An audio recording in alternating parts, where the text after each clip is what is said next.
Hey, I'm Metal Adrenaline Winter, a silly, cynical asshole. I'm here with Wayward, and we should be dropping in with both Hatchet and Salem later on today. Later on, but for right now, it's just me and Wayward. So we decided to start this off real quick. Wayward, want to say anything about yourself? I'm on Twitter. I draw and I talk about random things that come to my mind. That's about All it. right, all right then. All right, so I guess we're doing samurai and small talk. Um, let's talk about the lot of samurai stuff going around lately. That's a big that's a big single ground. I don't know whether or not it's a do you think it's like a popularity thing? Is it like I think that the trend has just kind of gone that way. I think it just kind of happened all at once because I remember the E3 was it last year? I guess yeah, it was last year. Whenever there's Sekiro 2 got announced, like not Sekiro 1 got announced. There's no 2, and then Neo 2 got announced, and then also Ghost of Tsushima got announced at the same time. And we're just like, oh, three samurai games. we technically got four samurai games, but Samurai Jack game is coming out. Oh yeah, the late Fourth Horseman. Yeah, just so yeah, four samurai games coming out. It's crazy because just here he is, got Hatchet. Hey, Was dealing with something. How y'all do? not bad. Can y'all hear me? Not bad, dude. We're gonna wait for Salem. He'll be here eventually, so don't worry. All right, how y'all do? Not bad. Nice. Not bad at all. Salem will be here. We're talking samurai and all kind of other foolishness right now on the stream. It's and so far we're talking about the new Samurai Jack game that's Oh coming yeah. out. Oh yeah. It's like in a few days, isn't it? I'm not sure. They said this summer, so I don't really know. Oh, okay. Uh, Cool. a weird thing Uh, about it. I was gonna say Uh, one thing. I do think the samurai trend is a good thing because I'm getting tired of Middle Earth with RPG stuff, just and also zombies. So samurai stuff, yes, let's do it and we can get some other mythologies. We can get like an actual like Egyptian one or something like that, not Assassin's Creed. That'd be great. Anything. yeah, like it's weird because people keep saying like Tsushima is basically Assassin's Creed. Um, But Assassin's Creed like looks like the ass. like like people said like it's like the Creed Japanese game that we always wanted, and I'm like, yeah, like you think like Assassin's Creed, like one of the first places you do would be in Japan, but you didn't do that for some Uh, stupid ass reason. on that note, how come when they made their samurai game, they got they got like backlash, but then like anytime Assassin's Creed does like they did the Egyptian one themselves, and how come they didn't get backlash? They're like a French studio, right? I think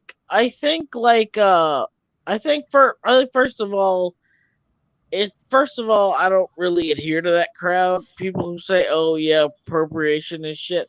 I say, man, just shut the fuck up. Just Yeah, shut the fuck. it's obviously not mine, but why is the mega corporation getting a pass? That's what I'm asking. Yeah. I think like first of all, um I don't know. I think for like the West, like the purple haired people, let's call them that, because that's usually who it is. The purple haired people. Um, I think like for them, it's the Japanese people are so based that they feel threatened anytime like Asian stuff is like being wildly accepted. I don't know what it is, but they have like this anima. Like, look into any of that stuff, and it's always like always targeted towards Asian people because Japanese people are just so fucking based, man. They're so fucking based over there. They're so cool, or so or so cool with everything. So they just give no fucks, and then when people act like weebs and degenerates and shit like that, and you know idolize Japanese culture for it, they feel like, hey, you can't do this to these people's culture, and I'm like, but like Japanese have adopted a lot of American culture too, Yeah, they like. like a lot of American culture. Speaking of like how I'm getting tired of the Middle Earth and RPGs, they've been perpetuating that like out the ass. They need to calm down. Japan just needs to like stop doing like Middle Earthy stuff for a while. They just keep making it based on like all their anime just feels like MMORPGs whenever they do like that genre nowadays. Getting kind of sick of it. Yeah, I get annoyed by that too, honestly. Like I'm just like, oh, okay, so I don't need to take this setting seriously. Great. I mean, yeah, it's just like, hey, you got your point system and your dwarves and your. I'm like, yeah, we get it. Like we get it. Slayers did that years ago. Please stop. Yeah, it's like I actually feel like I have a hard time going back to Slayers now. That's just because for that reason I'm like, oh man, I've just seen this too much. I'm so tired of seeing it. Stop. Hang on, 1 second. All right. Sorry, I'm dipping out. Someone was talking to me. Oh, you good? You good, brother? Yes, Ryan over here in the chat. Shin Megami 5, let's go. Like, I'm pretty excited for Nocturne getting on Switch as well. It's gonna be the business. Oh man, I've been trying to get into the Shin Megami games, and I'm starting to look forward to 5. Yeah, I want to see more of it, but also at the same time, I already know. Like, you basically know what's gonna be, and like, I don't want to know too much of the story, but also don't like. We already know what's gonna be. Like, we know the monsters and stuff like that. Yeah. Shin Megami Tensei 4. Jesus fucking Christ, that game is impossible. Those games are hard, but I think it kind of needs to be. It's kind of in that Dark Souls camp where it's like that's the setting. It's supposed to be like harsh. True, but I came to discovery. You're playing as samurais who are going to what is basically the future to defeat a great dark evil. I'm just getting huge Samurai Jack vibes off of it. Yeah, like Samurai. People say Samurai Jack's original concept. It's actually based off of a Frank Miller comic, apparently. Oh, really? Really? Yeah, called Ronin, where a samurai is flown into the future. Okay, I've actually heard people suggest that to me before. Yeah, they didn't give me a description, but they're just like, oh, that's one of those like must reads. Yeah, like what I found out, Samurai Jack is actually getting the game. I don't know if this is true or not, but they said Samurai Jack the game is going to actually bleed into the continuity of the show. So what's gonna happen there is gonna be canon to the show, and I'm like, I don't know. Considering how the ending went, I don't know. The ending of Samurai Jack is pretty controversial to this day, and while I liked it for what it was, a lot of people said like it was like a pretty bad ending, and I can understand both points of view. Well, what did he do? Like, you fought dude? I actually didn't watch it. I'm gonna be honest. I wasn't that big into Samurai Jack. I'm gonna be honest. I thought it's my least favorite Gendy thing. But like I watched some of Samurai Jack. I just have never finished it, sadly. Yeah, it was one of those things I watched when it was like when it was airing, and I was like, oh yeah, I watched that. That was a pretty good time, and then just didn't really think about it much after that. Yeah, it's very like the end, like the last. You guys know about season 5, right? How it came back and it was darker and Yeah, focused more on the story. It was done well. People just didn't like the ending, mostly because people said it was anticlimactic, basically. what did he But do? You beat him and then like went back to the past and stopped it from happening in the first place. yeah, yeah. Spoilers. But Jack. I mean, that's what's gonna happen. Yeah, I mean, that was his whole goal. Like, what do you want? Like, actually, like, yeah, I did. goes. Like people were like, "No, we want Jack to stay in the future because that's where all the interesting stuff's happened." But I'm like, that was his whole goal, was to go back to the past and stop it from happening. And he does. That's what he does exactly. But like his fight with Aku is like so short. But I'm like, the entire point is that Jack is stronger than Aku. Like that's the whole point. That's why he Yeah, goes. That's why he gets bounty hunters after him. Jack is literally the only person who can stop Aku in the entire world, who could like put him down for good. So I was like, yeah, I understand how people wanted it to be more epic, but I'm thinking the entire point was that Jack could easily beat Aku's ass, no problem. So it being a bit anticlimactic, and then there's the fact that there's this character who becomes Jack's official love interest, right? the one in all the hentai, yes. Yeah, yeah. Uh, wait, that still doesn't narrow it down almost every. Anyway, Nah, nah, the Asian girl with the spiky hair, and I don't actually know if it's accurate, but everybody draws with a big ass.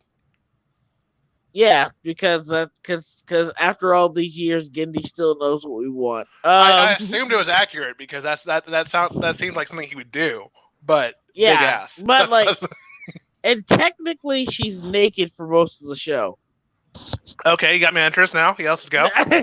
Okay, but no seriousness. Because Gendy actually followed the rules of like stable time loop. This is a character that people liked, and along with like other characters like the Scotsman and all these other characters from the future, they technically don't exist. So I mean, they actually. that's like one of the things I didn't like about it, though. Like the show, like I never disliked it. I'll say that, like, put it that way. But that was one of the things that I was like, always just like, oh, okay, it's a future thing, so he's gonna have to do the thing that stops it up, and then it's gonna make the whole it's gonna make a lot of the things that you liked about the setting go away.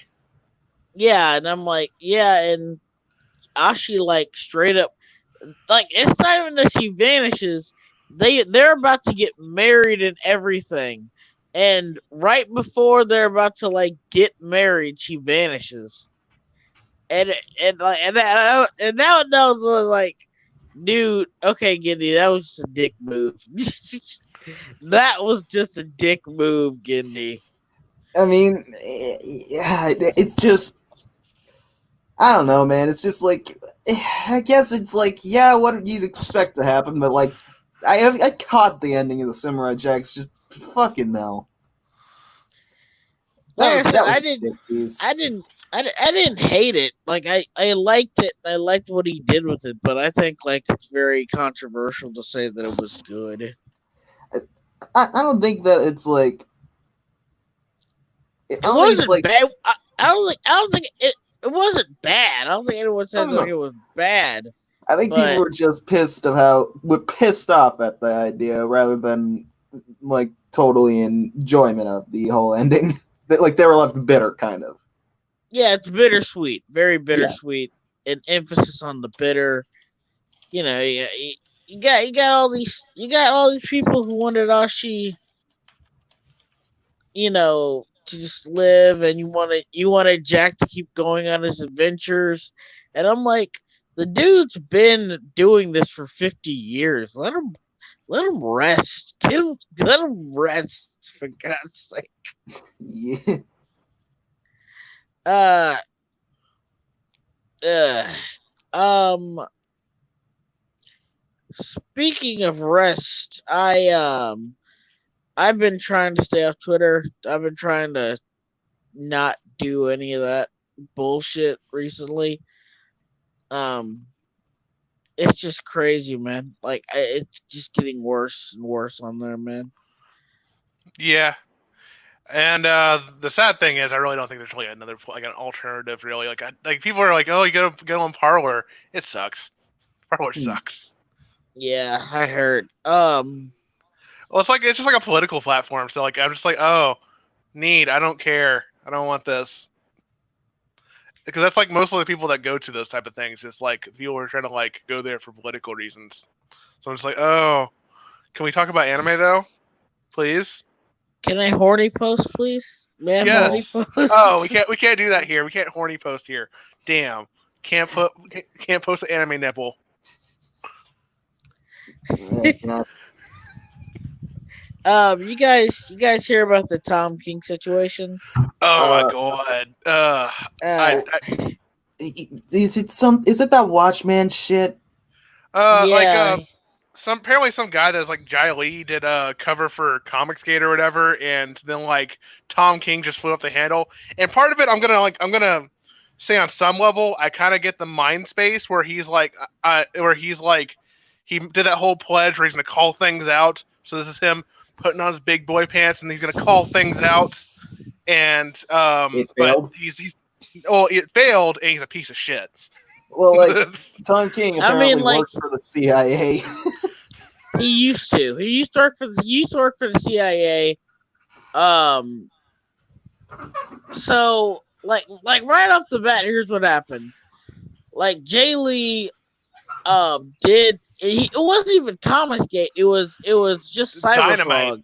Yeah, it was Dynamite. It was It was through Dynamite for Cyberfrog. Yeah.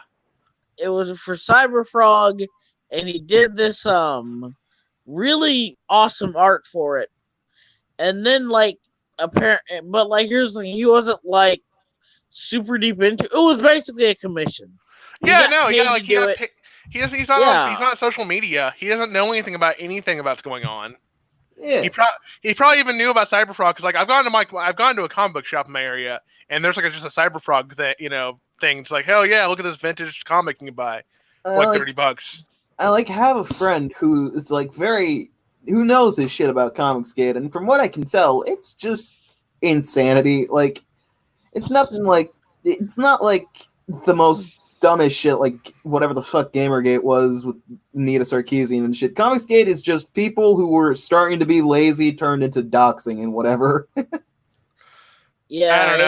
I don't keep up with it at this point. Like I try I not mean, to. like me and Wayward met each other through it. Oh, really? Yeah, well, yeah. Yeah, I never really would have called myself part of a group or something like that. But yeah, you know, that was around. That was like around the time where it was coming up and shit. And yeah. it's And it was like it was basically like we're standing up to the elites, and it was kind of a movement, and we were all kind of together. And like me, it was me, him, it was Sarah, um, uh, it was um, it was a bunch of people, and we like had this little group for like Greg was in there too, right? Greg was in there too. Um, and yeah, we we had a had a shirt. lot of people. We had a lot of people just drawing and throwing around our ideas.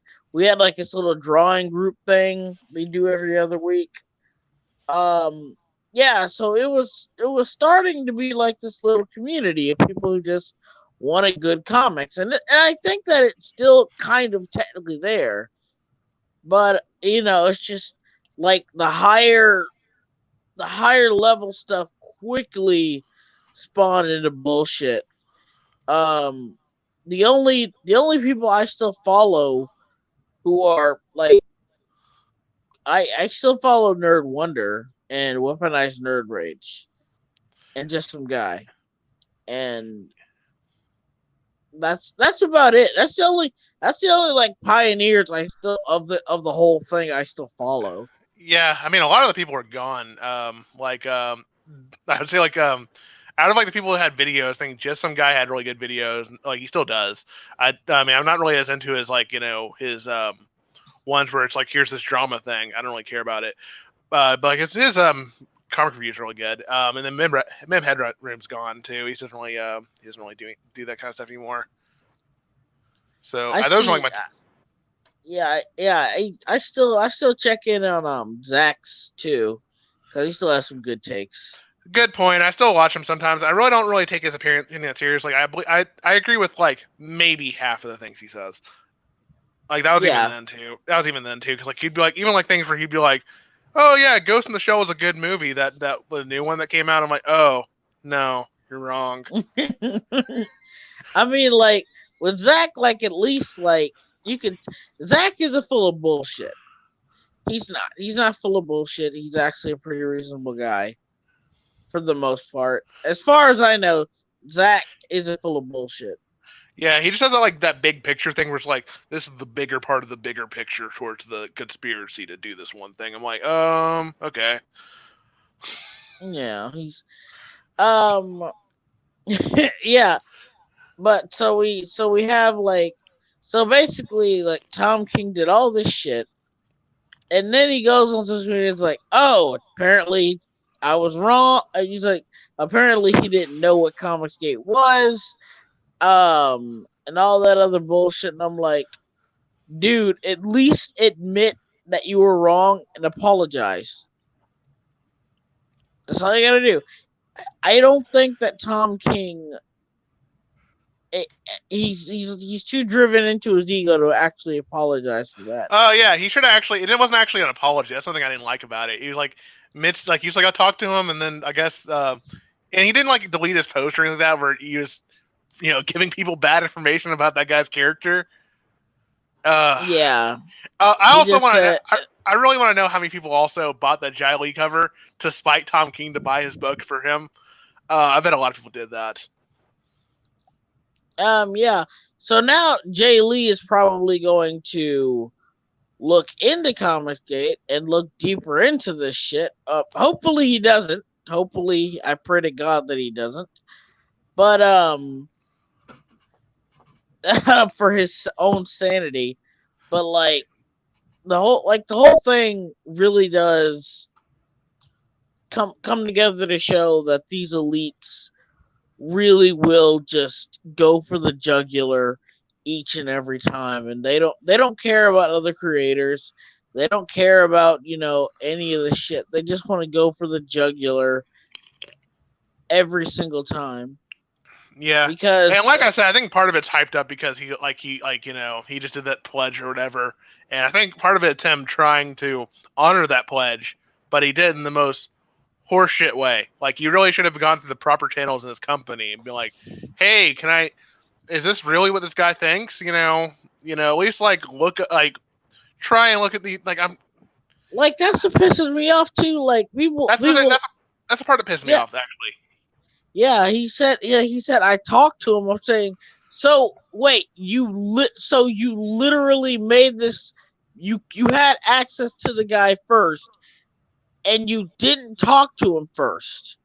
Yeah, he Like could that's have like he didn't even talk to friends. It seems like because Mitch Gerald's or whatever, like his little buddy that's on all of his shitty comics, that does all the art for him. Like he had to get them to get together. He could have. So apparently that makes it sound like Mitch Gerald was friends with him. He didn't go to the guy that he he has connections. He could at least been asking around instead of just taking the first knee jerk reaction and go on Twitter to look like the good guy.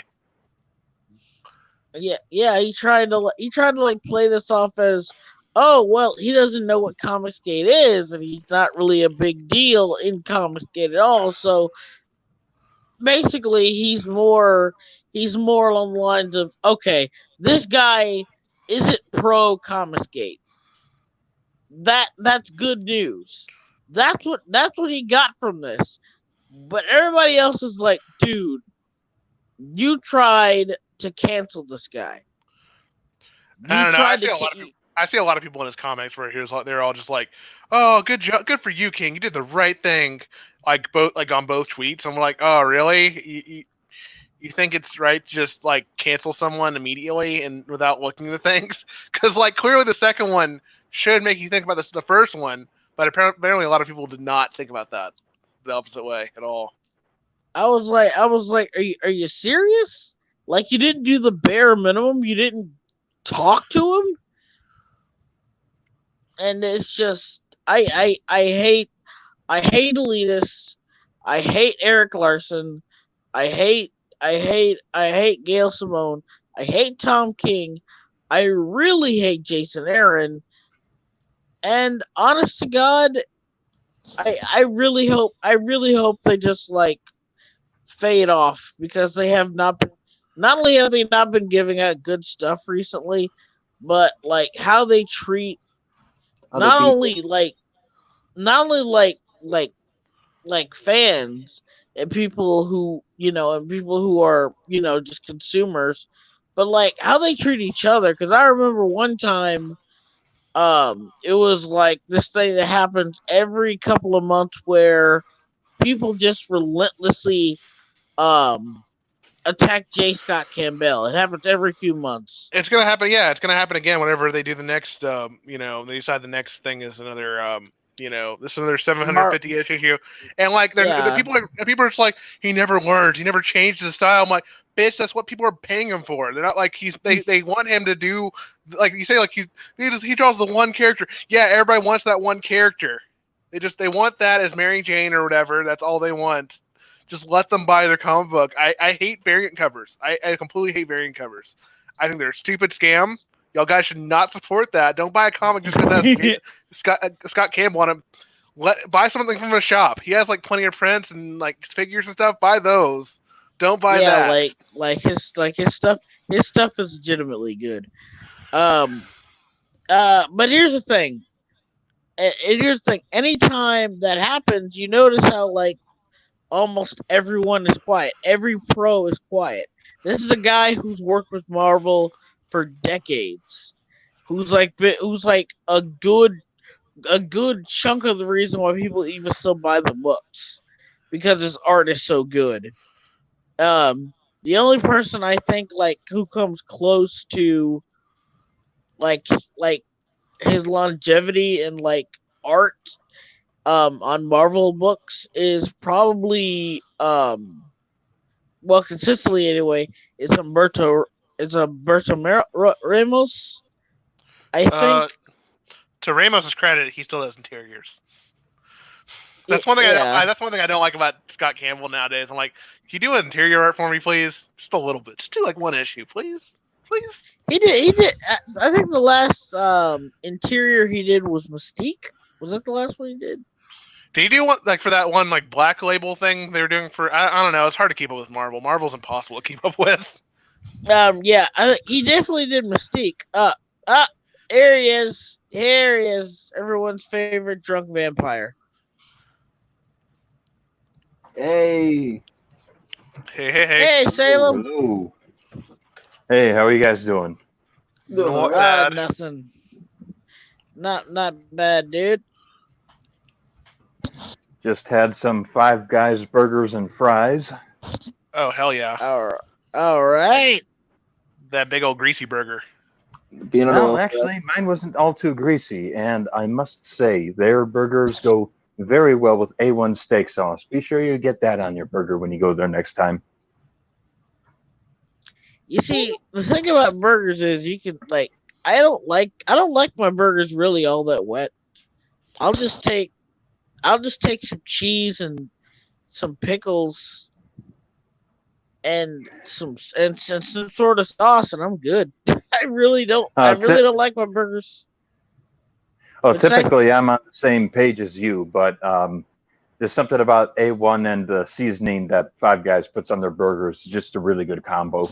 I'm gonna agree with him. I'm usually about that same camp too. But Five Guys, you gotta get the works, man. I live in the valley, and we don't have Five Guys.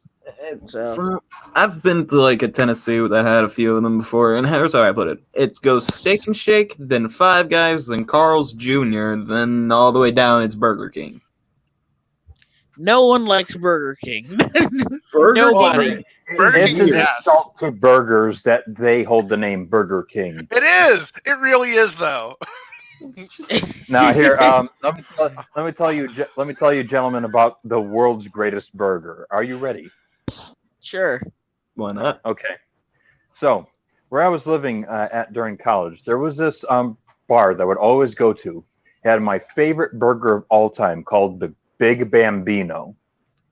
The Big Bambino was a pound of beef and then a quarter-pound hot dog, jumbo ballpark hot dog, with, and I quote, described as way too much cheese and way too much bacon. And then it is served with a pound of French fries covered in gravy at your request. And then it also is served with what they call a shoop of beer, which is about 2.5 pints worth of beer. Jesus Christ, that sounds amazing. It is amazing. It sounds like you should come with like some sort of waiver. I don't just some sort of we're not responsible for your death or something. It just comes with the line of your heart may be coated in like 5 layers of grease after one bite. Worth it. I don't care. That's whenever I would get it. I mean, that'd be the only thing I ate that day. You know, I wouldn't just go to the bar and be like, "Hey, I feel like ordering the Big Bambino." It's like, no, that was the plan. It's like on Friday. It's like on Friday, I'm gonna go watch the hockey game and order the Big Bambino. Wow. So I can't. I can't.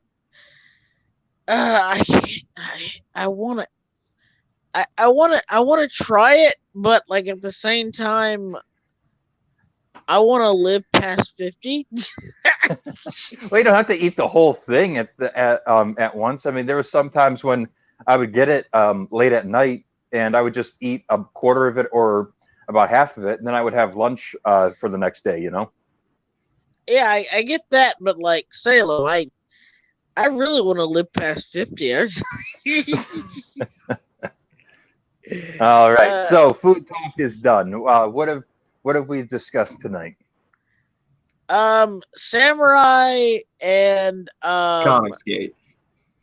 Yeah, unfortunately, Tom King is an asshole. So mostly, more like Tom King is an asshole. Let's talk about that.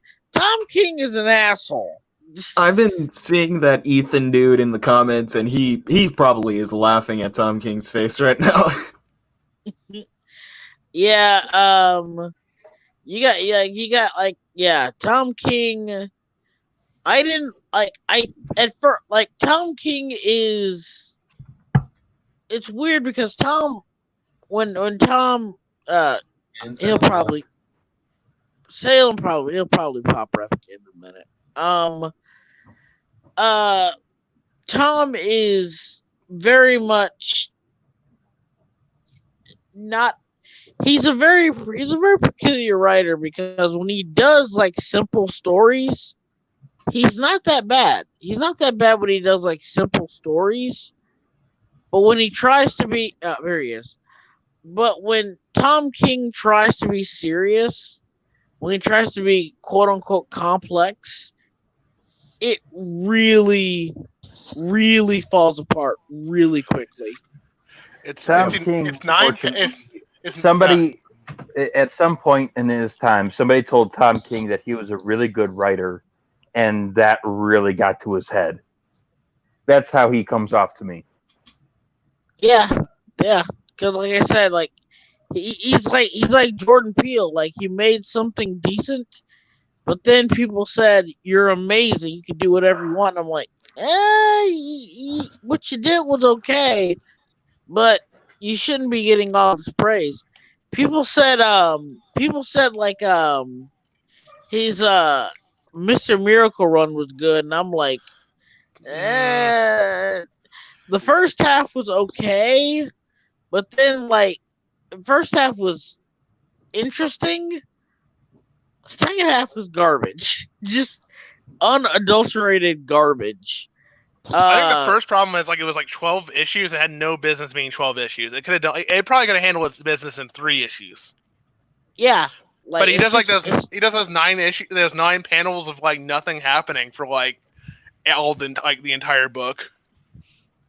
Yeah, dude. There's a thing called pacing, and then there's like just trying to stretch out your book.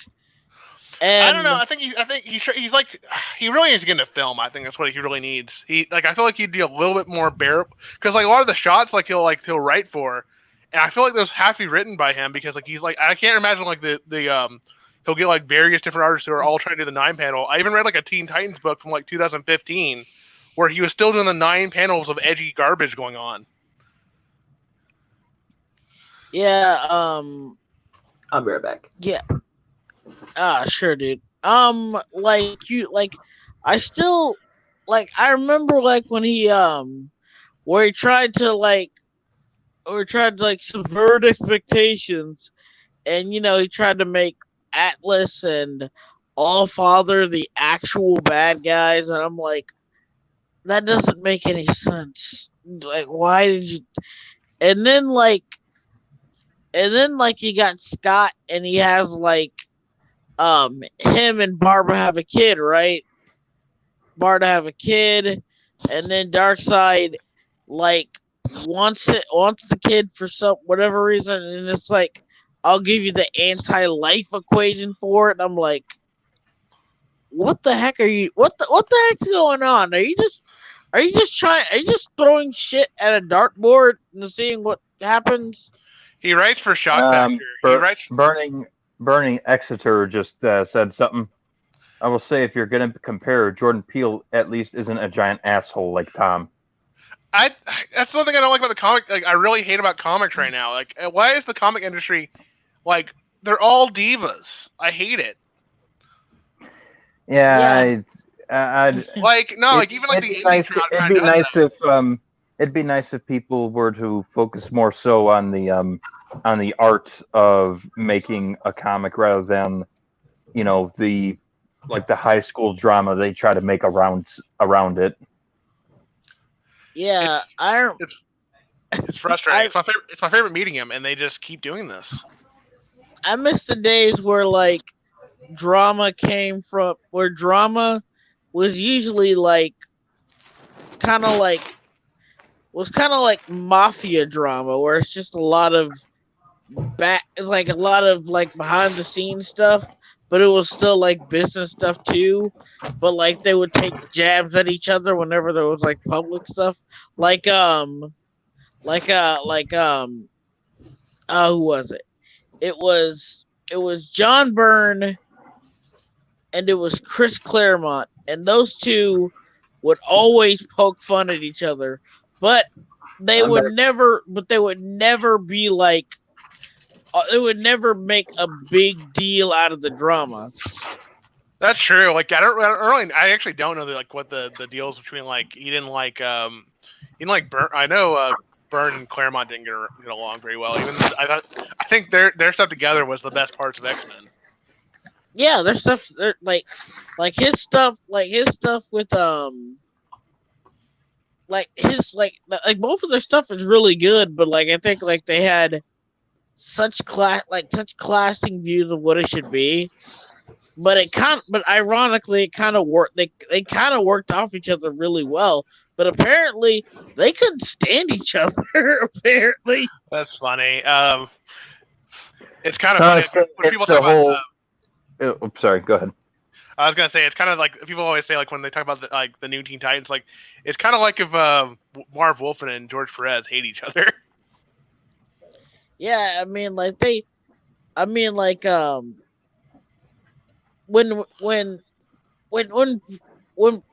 left, it was it's really hard to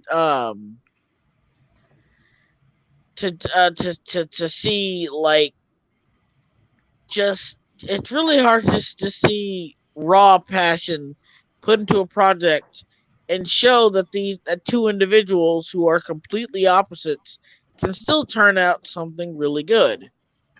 and that's always something flattering when you see things like that. Yeah, it's also When you like it gives a very lightning in a bottle situation too, because they can't like stay together. Like, there's a reason like what's it called? Journey hasn't like gone on tour again with the same singer because the singer hates the rest of the band.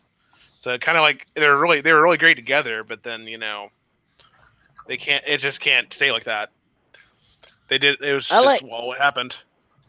let's turn this positive. Let's talk about like things you wouldn't really see working off each other, but like two people you don't think would work together well, but like end up creating some amazing stuff. Hmm. Like one thing I really hope happens one day, and it's a long shot, but I really do hope it happens. I want to see a reunion between Gendy Tartakovsky and Craig McCracken. I want to see them work on something together again. Maybe that's not a bad idea. It's not a bad thing. Yeah, I can see like a movie or something like that. They kind of just like they kind of team up for one big project, and then they're like, "Yeah, we did it. We fucking did it for a What generation."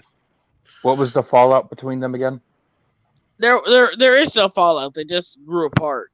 Yeah, I mean that Hmm. happens. That's just gonna happen, and especially since like that even happened with I was talking about Marv Wolfman and George Perez. Like they tried to get back together for a little bit back in like the '90s, and it didn't really work because at that point Marv actually talked him into learning how to write, like how to and then George Perez got into that, so he had his own ideas that would conflict with his at that point. So it kind of the team didn't really work as well then. Yeah, it's just something. It's just the stuff that doesn't work out. Another good example, like I would love to see I wonder because Craig McCracken hasn't been doing a whole lot recently. He really hasn't. His wife's been doing good. I don't know. I heard DC Superhero Girls isn't doing as hot as they thought it would. It's doing okay, but it feels very much like Lauren is running on. It feels like Lauren's on autopilot with that. I think the problem is the same problem with that TMNT show where it has they just had that one and they instantly rebooted it. People need to stop doing that. So I think that's a big problem with the Spider-Man movies too, where like the new one where I wasn't excited to see it because we had those two amazing Spider-Man movies. Then he appeared in Civil War, and then I was like, oh, I don't really care to see this movie. I just straight up didn't even care to see it. And it actually didn't do as good. Like that first movie actually did not sell as well as Amazing Spider-Man 1. Really? Yeah, the box office, like Amazing Spider-Man 1 actually did better in box office than the third one. Don't hold me to that, actually. Don't hold me to that, because whilst I saw look that up, but I'm pretty sure it did better in the box office. I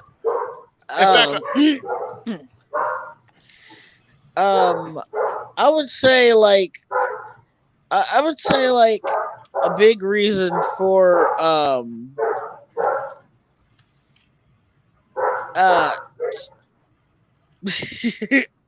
I would say another good one would be maybe like Frank Oz and I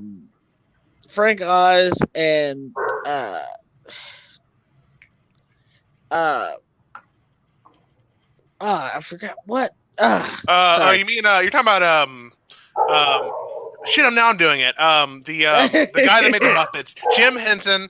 Jim Henson and Frank Oz. Jim Henson and Frank. They were complete polar opposites. That's why Bert and Ernie came. They're like Bert and Ernie were directly pretty much them. Yeah, basically, Frank Oz is apparently Bert, and Ernie was meant to be, why do I keep doing this? Jim Henson. So Yeah. it was basically,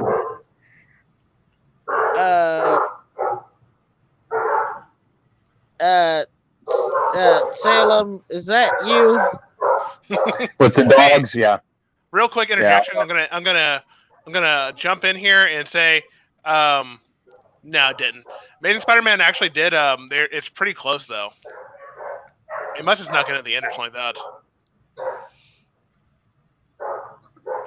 Oh, yeah. Well, anyway, like Frank Oz and Jim Henson were just complete polar opposites, and they just churned out like amazing stuff. One of the one of the things I remember seeing is just seeing these two um play Fozzie and Kermit, and they just worked off each other so well. And you forget that the Muppets you forget that the Muppets are indeed puppets. Like they always feel like real people. That is what I loved about them so much. Like the Muppets felt like real people. And I always loved that about the Muppets. Every single time I watched them on screen, because I loved the Muppets growing up, and you wondered why, and it was because Jim, unlike modern creators today that just go out of their way to surround people who think like them and have the same views as them and stuff like that. Jim actually just got a bunch of people who were actually, well, to put it bluntly, diverse. They were all a bunch of weirdos, different people working together. So I think that's one of the reasons I really love Jim Henson. Oh yeah, I mean, even as like the weird thing about it is his wife was also like a puppeteer. She used to help him out with that, and still did from time to time. But that's like I feel like all of his relationships were kind of like business relationships. I think that's like one of the things that kind of like helped him out. No, actually a lot of them were legitimate friendships. Like I know they were, Carol, but just like no, I'm not saying like that. I'm putting like I feel like he was more concerned with people who were wanting to work in the same thing than people who were just like any other factor about people. That's what mostly he was cared about. That's what he bonded to people over. yeah, it was kind of like Stan Lee. Like they could, like he had like it was like Jack and Stan. They had one vision. They were like, "Hey, you want to be part of this big vision we're making?" And they're like, "Sure, why not? Let's go, let's do this." Um, and I really do think that's why the Muppets took off. You forget that the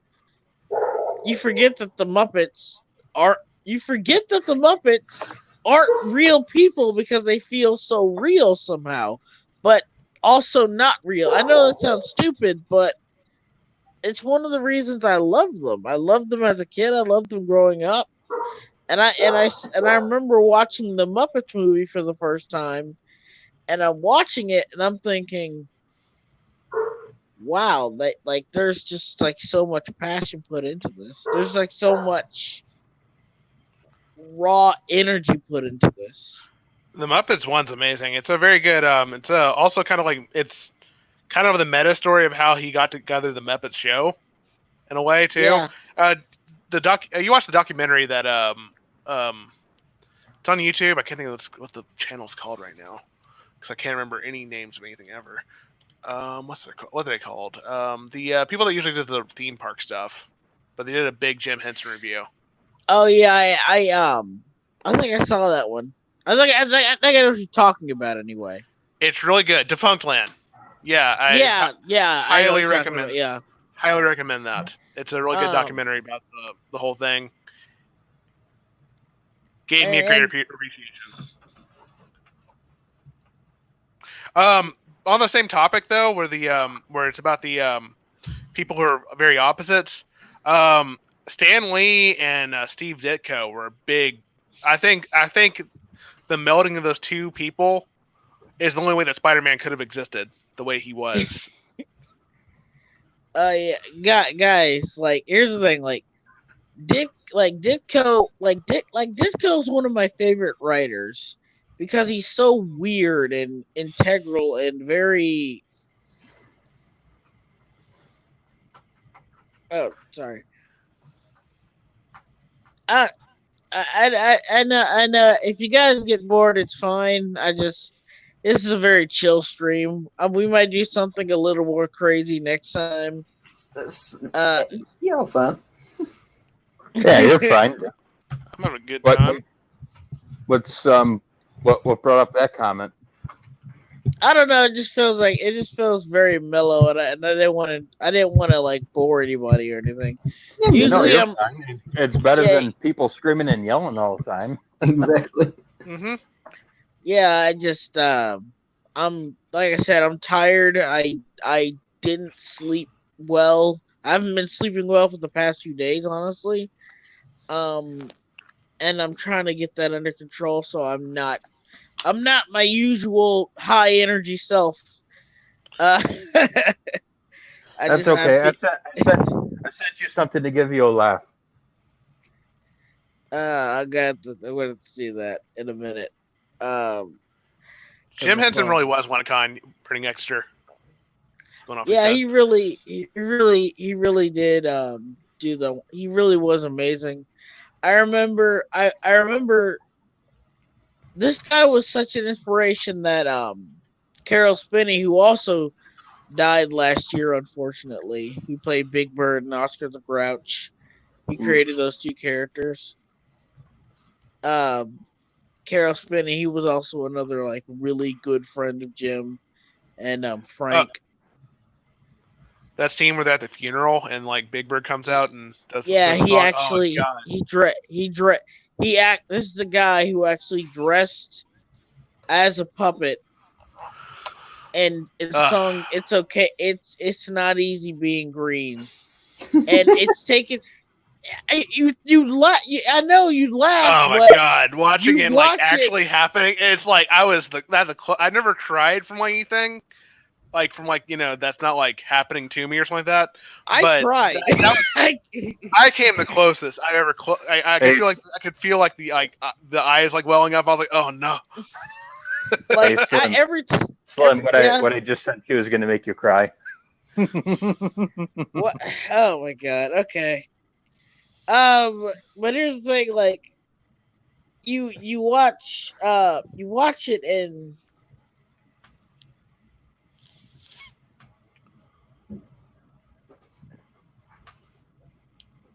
Hello? Yeah. I think Slim just Slim. Slimmy still there? oh please man, come on, that's nothing. You know what kind of hentai I look at. You show me emergence, man. Go on with that weak shit, nigga. Oh man, what the fuck is it? Man, what the fuck? Just, I appreciate. Oh man, like actually oldest. Why'd you explain to them what the meme is?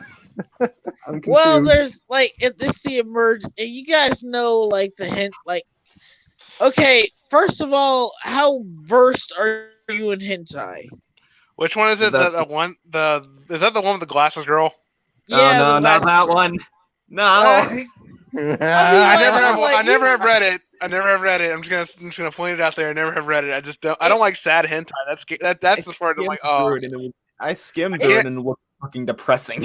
yeah. I don't want to be sad and have a boner. It's That's the worst. it's fucked up. But like, dude, if that was all you have, I mean, it's like, no, dude. I mean, I appreciate it, Salem. I appreciate it. Has there ever been a Velma edit of that? No, explain to them tell them what the meme is. Basically, he said it's like during Endgame where Mantis is reading his thoughts and like Star Lord's like, what does this monster have to mourn? And it's a picture of the girl. She's already messed up.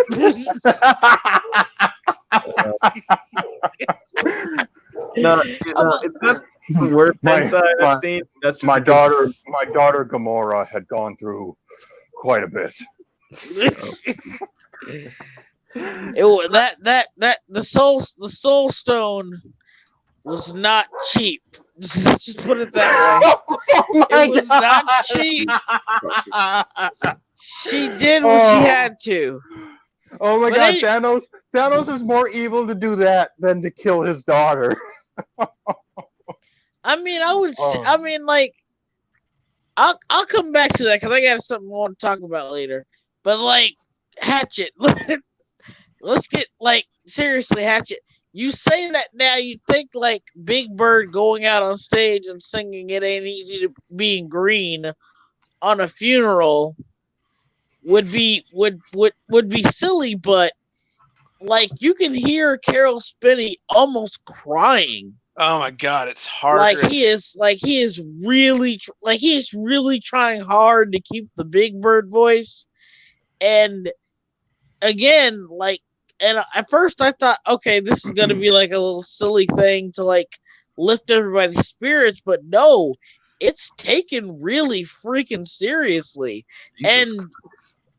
and he's like, and I wonder, and he's like, and It he's puts a so whole- upset. It puts a whole And different he's- context in the song too. That's another thing I'll say. Like it's yeah, it makes it it can take the same thing and make it like serious. Yeah, but like, and like, here's the thing: like, you could tell, like he had to improvise the lyrics, which is something apparently they did a lot in the Muppet Show because they didn't always remember their lyrics. They had to improvise sometimes. But like when he improvised it, it's done with so much. It's done with like through so much heartbreak. He says like, or yellow or golden or something just like that, and he's like, you don't even care that he messed up. It feels so genuine and heartbreaking. And then he says, "Thank you, Kermit," and he just leaves. Jesus Christ, that is actually really sad. And he's just like, yeah, and I'm like, damn. I'm like, I'm over here crying. I'm a 20-year-old man. I just watched this, and I'm over here crying because that was, man, that you felt that. And then there was the other one that they did that was actually on the Muppet Show, and like one of the things people kept asking were, how are you going to keep doing the Muppet Show and the Muppets without Jim Henson? And then like Then Disney rolled in and said, "Fuck it, our creator's dead for years. You can move on. Give us money." No, what they did was like they did like this. It was right after Jim Henson died, and they decided they didn't want to, and I really applaud them for this. They really did just want to address it. They didn't want to pretend this didn't happen, or pull the dog from the Simpsons where he said, "I have to leave now. My people need me. He died," or something like that. But Jesus Christ. There's also Hey, like a Muppet special where it was like Kermit wasn't in the episode the whole time. Everybody's like, asking, "Where's Kermit? Where's Kermit?" And then like the end of it, Kermit comes up kind of like with a somber, sad look, and then like it's the new voice actor from that point on. Aw. yeah, and you're like, Slim, did you answer a question that was sent to you by Bernie Exeter? what do you say? He says, "What do you guys think of Shark Boy and Lava Girl returning in Robert Rodriguez's upcoming film, We Can Be Heroes?" I am like one of the 5 people that actually like Shark Boy and Lava Girl, so you know what? I like it. I like it too. I think like it's so bad it's a good movie. Like I like the Spy Kid. I like Spy Kids. I like shorts. They were bad movies, but damn it, they were my childhood, and I love like- them for that. It's like I They really were- like Shark Boy and Lava Girl because it was such an insane, creative movie. It's just that CG. It was so bad. It's amazingly bad though. It's like I don't know. The movie's actually like I watched that like as a teenager, and I still kind of liked it, like unironically and ironically at the same time. Pretty It's much, like- yeah. It's I mean, it's boring. It is kind of charming that the creator took an idea that his kids had and he turned it into a movie. But I don't know. Robert Robert Rodriguez is legitimately like a really cool dude. Like in real life, he's legitimately a really cool dude. He seems super nice, and it's just like I don't think it can work if like given a second shot, because Shark Boy and Lava Girl, it had so much insane ideas to it, just a world of dreams and all that shit, and like I think like that maybe pure- you need to have a few mushrooms or have a few shots of whiskey to really enjoy it to its full potential. It's pure imagination. That's what I really love about it. It really is. just And I pure mean, and you imagination. can't not watch that and crack up at George Lopez.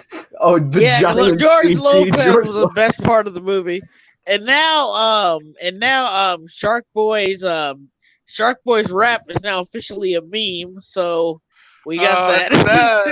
You know- Dream. You know, I never realized until like a year ago that was Taylor Lautner that played Shark Boy. And I was Oh like, yeah, I yes. didn't know that That's either. okay. Honestly, that's the hypest part about this, because now we got that dude, ripped motherfucker, Shark Boy. That's gonna be fucking. Let's It go. it just makes you think that wow, he actually fell from grace from a Shark Boy role. He did.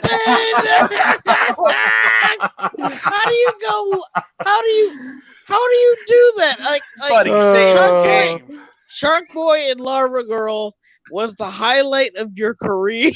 That's actually really. all I gotta say, Robert Rodriguez, you misstepped on one thing. You should have made it Shark Girl.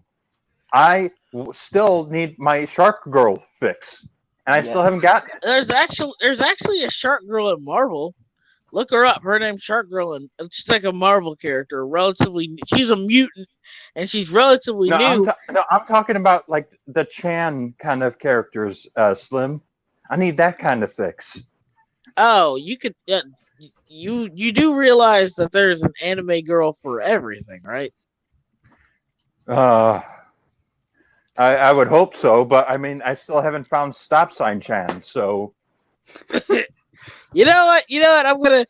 Once I get done with these commissions, I'm gonna draw Stop Sign Chan, because you and Edgy have been asking for that for a while, and I'm gonna give it to you. I'm just saying, it's like, out of all the things that has been done, how come the traffic signs have not been done yet? Let me guess. It's just gonna have a little no hug zone on her T-shirt. I mean, like you could commission like Merryweather to do something like that. She could probably do something cool with that. Oh, I can't commission anybody right now. I don't have any money, and I don't have a job. Because Corona Chan came with a fat scoop and ruined all of our jobs. Let me see. I repeat, Sin City and Shark Boy and Lava Girl came out the same year. What do you guys think? I like Sin City too. I like Sin City. I've like never Sin City. seen Sin City. I never read the comic though, so I don't have that mind frame. See, I also haven't seen it since I was a teenager. I watched the movie first, and then I read the comic. I like this. I like this. Shark Boy will become a Shark Man. Oh yeah, let's go. And then also, how's where's Lava Hazmat Girl? Suit Chan? I What's, don't know, but someone needs to make it. What's Lava Girl's actor? I'm actual good at that. Is she the same person who played Carmen? No, I don't believe so. Because that's Alexa Vega, and she went on to play Shiloh in Repo the Genetic Opera, and she also played one of the queens in the Devil's Carnival. Oh yeah! Hell yeah! Finally, someone has good taste in musicals. Yeah. See here. Taylor Dooley. She was in 3 movies. Well, not 3 movies, but she's known for 3 movies: Monster Night, Shark Boy and Lava Girl, and House. House. It's not a good house though. It's the one made by let's see. Wait, the film house or the show house? Yo, is that what the she looks show like house. now? David Shore. The House by David Shore. Not the Japanese Hey, house from '79. she's not bad, guys. Like it. Like it. I'm not looking at a computer screen, so I don't know what we're looking at. My thing with Robert Rodriguez is that his ideas are so great. It's just they do not do well in live action or anything, and like he should just make his movies animated. Like he has the budget to do an animated movie with all that CG. That was probably super expensive. I would usually agree with you. Robert Rodriguez, listen. Actually, Robert, Robert Rodriguez is known for being extremely cheap.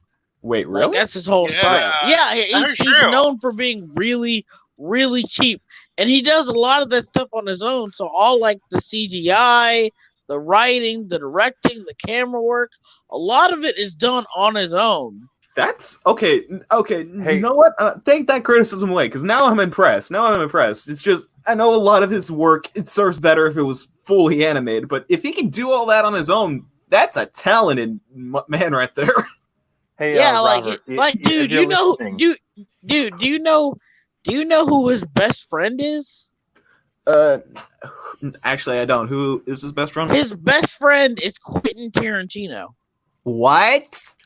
I am dead serious. These two are like legit the best of friends. They are That's really awesome. fucking close. Holy shit! They are like brothers. I am not kidding.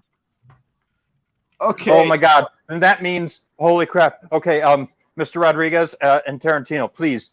I need you two to get together, get Sin City, and get your Tarantino action thinking caps on. Please, both of you, work together and give us the live action version of Black Lagoon. Please, I beg of you.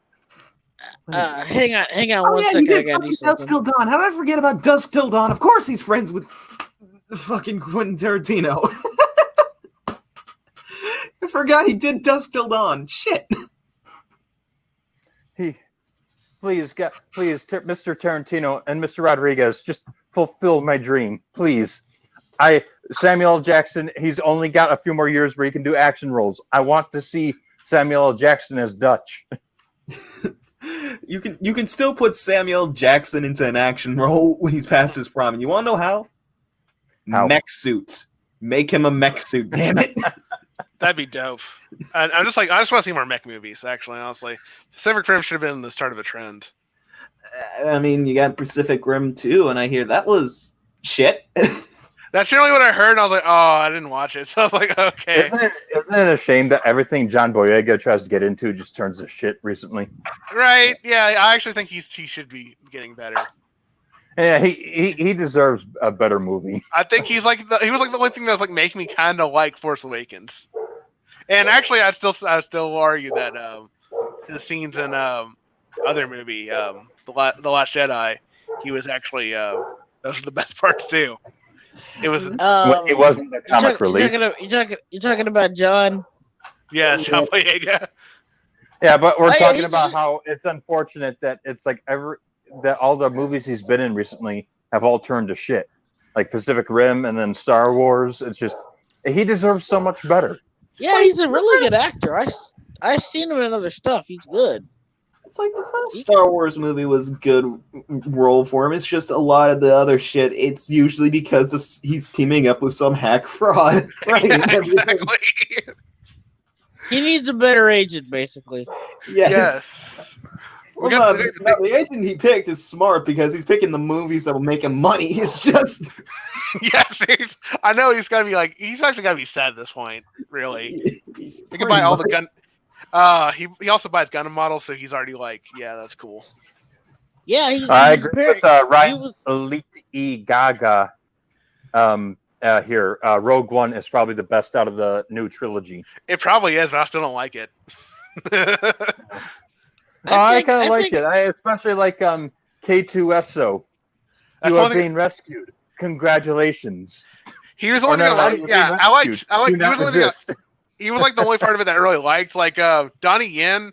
I swear to God, Yeah, I don't Donnie, feel like Donnie, he was awkward. Don- I'm just gonna be honest. Donnie Yen as a Jedi. That wrote itself, and you still fucked it up. He wasn't a No, Jedi did- though. He was just some. Yeah, Did you and hear that's- that he that's was what promised? no, Did you hear that he was that's a- promised a role as a blind Jedi? That'd have been I cool as would fuck, give man. you all my money for that. I mean, I Just was give like, me Just give me like a solo like Donnie Yen as a Jedi movie. I'm like, oh yeah, it's Donnie Yen in space. I'm there. Okay, here's like the people who could be really awesome, like Jedi or Sith. Donnie Yen, of course. Yeah. You know, I just want a movie called Donnie Yen in Space. I'll take that. Yeah. Yeah. honestly. I would also like I would like to see what's his name? Keanu Reeves Snipes. as Revan. Wesley Snipes, Keanu Reeves. What's his name? Fuck. Just got I the would like idea. to. You know what I'd like to? I'd like to see like Stephen Ogg as like a smuggler character. He would be pretty perfect for like an asshole alien smuggler type character. You know? Maybe. I don't know. Here's like the one thing I'd You like. know who I want more of? I want more of Bill Burr. I want more. I want more alien protagonist characters. Like, there's no reason they couldn't have like a full makeup person now. You got Yeah. one thing- It's Yeah. Disney. We they got tried all that the with money. the Christmas special. Look how that turned out. Hey, are they still making that Obi-Wan Kenobi movie? I think it's like a TV show. It's gonna. Nope. It was Did you gonna. see It the, was good. It Star was Wars- gonna be Did a. you see the Disney Plus parody account Um, today? it was good. It said check Instagram to see Ray Park's message for the new upcoming Mall series, and people thought that it was real.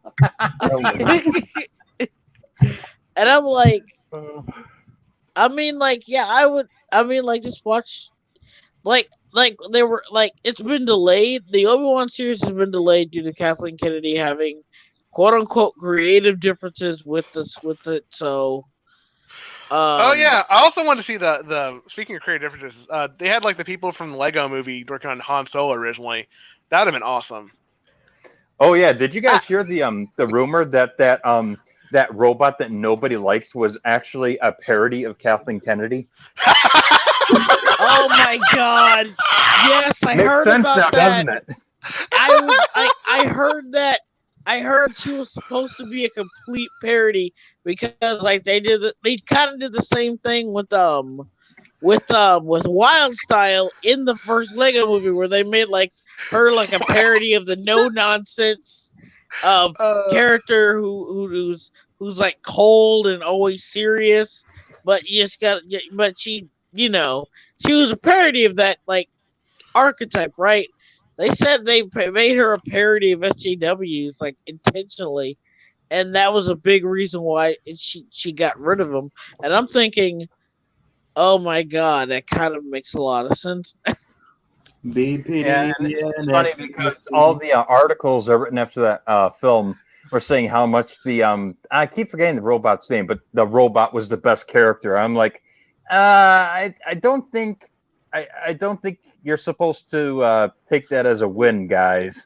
That's basically what I said about like Rogue One. That's like I like the robot, but the robot really can't carry it. That robot made that movie. It was the robot and those like Dynasty Warrior kind of like Jedi people. Well, let me rephrase that. I think he's like he was the comic relief. He can't save it on his own. He's like because I think the main character is boring as fuck. I think Yeah, she wasn't as bad as Rey by any means, but Like the definition like of camp. like The she had a character. lines in the trailer. Oh God, they were bad. I'm This is glad a they got rid of rebellion. them. This is a rebellion, right? I rebel. Oh, another thing the movie did cool, I'll say, was it. I liked how it started in a more gray tone, and then by the end, it started turning to like full color. Towards the end, I think the Star Wars movies are the only like ones that are actually they're trying visually to do anything good. Like the MCU movies look flat and boring. I think the best part of Oh, Rogue One also, was we can't talk about Rogue One without talking about that hallway. I was about to say. I think that was the best That's part That of was Rogue just- One. That was just pure fan service. But you know Who what? cares? Fuck it. It was I don't amazing. care. Oh wait, the real thing we got to talk about is PS2 Tarkin. I never played. Uh, Oh Yeah. no! and let's not even go over Leia either. Oh my god. I think Tarkin was Ugh. worse because he was on frame more, so like you just Yeah, gotta look at him, look Yeah, at him. I gotta agree. Tarkin was way worse. Now we can't talk about one thing from the PS2 and how Lego Star Wars did this before Rogue One. They did though. Did. I played the Lego Star Wars game and the prequel game didn't before Rogue. If I like, there's also another, like, what was that actor's name? He played in he played in a few Del Toro movies. I forgot his name. He played Novak and he played Prince Nuada. I forgot his name. Steven I think it was Steven something. Hang on. I know it's not it, but all that popped in my head was Steve Seagal, and I just had the horrible idea of Steve Seagal being in a Star Wars movie. I mean, he would work as Jabba the Hutt. Hang on. You there, Flynn? Yeah, give me a second. I'm looking up something. All right, sorry. No, you're good. But you're here's the good. thing: ever since South Park, I can't imagine Steve Seagal himself. I always see a South Park counterpart. Luke I don't know, Goss. Luke Goss. Steven Seagal That's could his do something name. cool if you gave him if you had the right people on him. I've never seen like an actual Steven Seagal movie before, honestly, so I'm not familiar with anything he's done. That's if you like. So like if you like the kind of like just like you just want like I want a shitty like action movie. That's like the one you want. Like it's like there's this one where like, he went to Japan, like to China, and like he just immediately puts in like the Chinese geese. Like yes, I'm among my friends and people.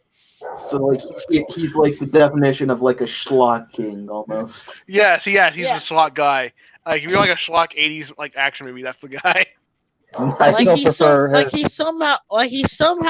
he's somehow both out of shape and in shape at the same time. Yeah, it's great. I love it. I think still like prefer his contribution to South Park's musical number. Have you guys seen it? I don't think so. I've probably seen it before, He- but He's one of the main singers on My Safe Space. I see space. Oh, that was Steven Seagal? Yeah. Well, it wasn't really him. It was a parody of him, but Oh, I know, but like, that was supposed to be Steven Seagal. I said, no, that guy kind of looks like Seagal just a bit. Now I realize. and I love it. Later on in that episode, when they go to the diner, when reality crashes the party, Seagal's the one who's supposed to stop reality. I'm like, that speech that he gave was awesome. You guys Oh, sit God, around. You guys sit around spending hundreds of thousands of dollars to raise a couple $1,000s for problems you don't actually care about. And I was like, He yeah. that was essentially the what do you call it? That was the precursor to Ricky Gervais's speech. That's what that Yeah. was. Yeah, I'm like, dude, like, I'm not. Let's not get political. But like I know said, that it's not. Luke- It's not. It's just it's having fun with the celebrities. Also, like I said, Luke Goss. That's his name. Luke Goss would be an awesome Sith Lord if he ever played in a Star Wars movie. He's the guy who played Novak and Nuada in the Hellboy movies and in Blade 2. He would be an awesome Sith. He'd be an awesome Sith Lord. Trying to think of an actor that I could like put into a Star Wars movie right now, and all I'm thinking is that Sam's got me thinking of like an R2D2 run by Carl Pilkington now. No. What we need is a droid. We need Peter Dinklage. We need an alien voiced by Oh my Peter god, Dinklage. that'd be That'd actually be perfect. just get like a action comedy type of thing, but for Star Wars. I like the idea of them trying to do like more like Star Wars things that are just like one shots. Because that's more of what I wanted. my God, guys! Bernie Exeter pointed it out. I forgot. Steven Seagal is the villain in Robert Rodriguez's Machete. Oh my We God! It all came connected together. it. Yes. It all came together. It all came together. Oh my god. Oh my God. It's beautiful. That's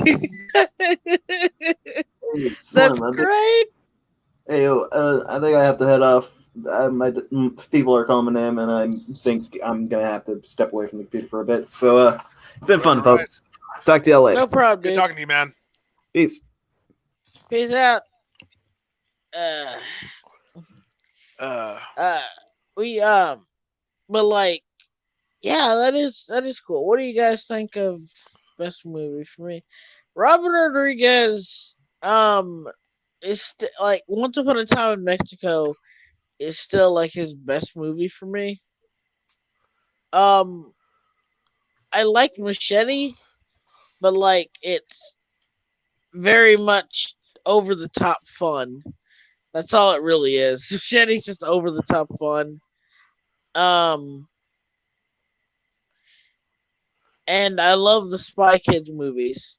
I grew up with the Spy Kids movies. You Remember, know, I've seen the first Spy Kids like 3 times. I've never seen any other ones. I never saw like the sequels. you ever seen that one scene? Second one is good. The third one, Third one looked garbage. Like that was like Third one had its moments, but yeah, it wasn't that good. Mostly because Julie and Carmen they don't reunite till the very end of the movie, and I'm like, it did seem like it was Yeah. a boys movie, and I was like, I liked the girl more in the first one. I'll say that. I can remember when I was a kid watching that. She was Yeah. cooler. yeah, Like, she he was was. kinda just- I don't know.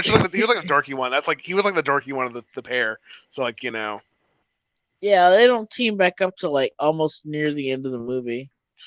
wasn't she What- like a what- pop star or something for a minute? Like I think that was like a deal. She became like a Disney Uh, pop star or something like that, right? I don't know. I don't I feel like that was freaking what remember. happened. I feel like that's what happened. I kind of want to check that out. There was some funny stuff in Spy Kids 3. And then there's of course like you got either of you seen Spy Kids 2, and like they got Steve Buscemi's like scientist character. He said, do you think God stays in heaven because he's afraid of what he's created yeah. on earth? And people have said this over and over again, but I think Rebel Taxi, I think he probably summed it up for everybody else. That is the deepest shit I've ever heard. It came from Spy Kids 2 Island Lost Dream.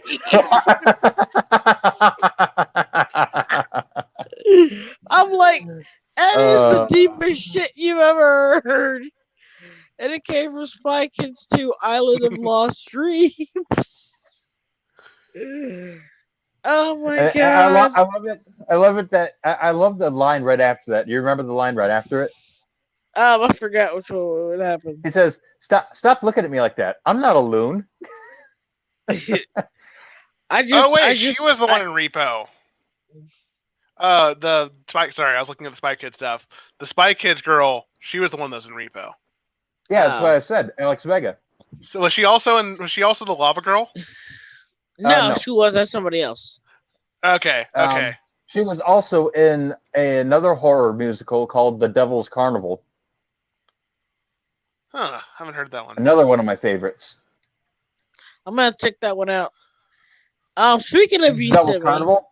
You're gonna like that. It's gonna be it's only like half an hour long, and then the sequel is about an hour and a half. And the sequel is when things get crazy. Huh. Cool. I mean, crazy good.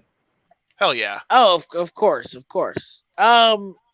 Speaking of Steve Buscemi and Robert Rodriguez, taking it back to Quentin Tarantino, I saw Reservoir Dogs the other day, and it really does hold up. First, like he's like, you're not gonna pay. Like I love the opening scene for that because it really does show how good of a director Tarantino really is. And like this was like his first movie and it still blew my socks off after all these years. Uh, Excuse me. and Sorry. and like Steve and like I love Steve Buscemi. I love Steve Buscemi because we always look at him as a very comedic actor, and I'm over here watching him play this guy who's still somewhat comedic, but then I forget the guy can play serious roles. He can do serious roles. Um, He's a bit of a Jack Nicholson in that way, isn't he? yeah, he's kind of like you. He's kind of like he's kind of like winging it. You can tell, but like at the same time, he's clearly like there's only one Steve Buscemi. There's only one Steve Buscemi. And I liked it more, and like I watched it. After I watched it recently, I'm reminded how much I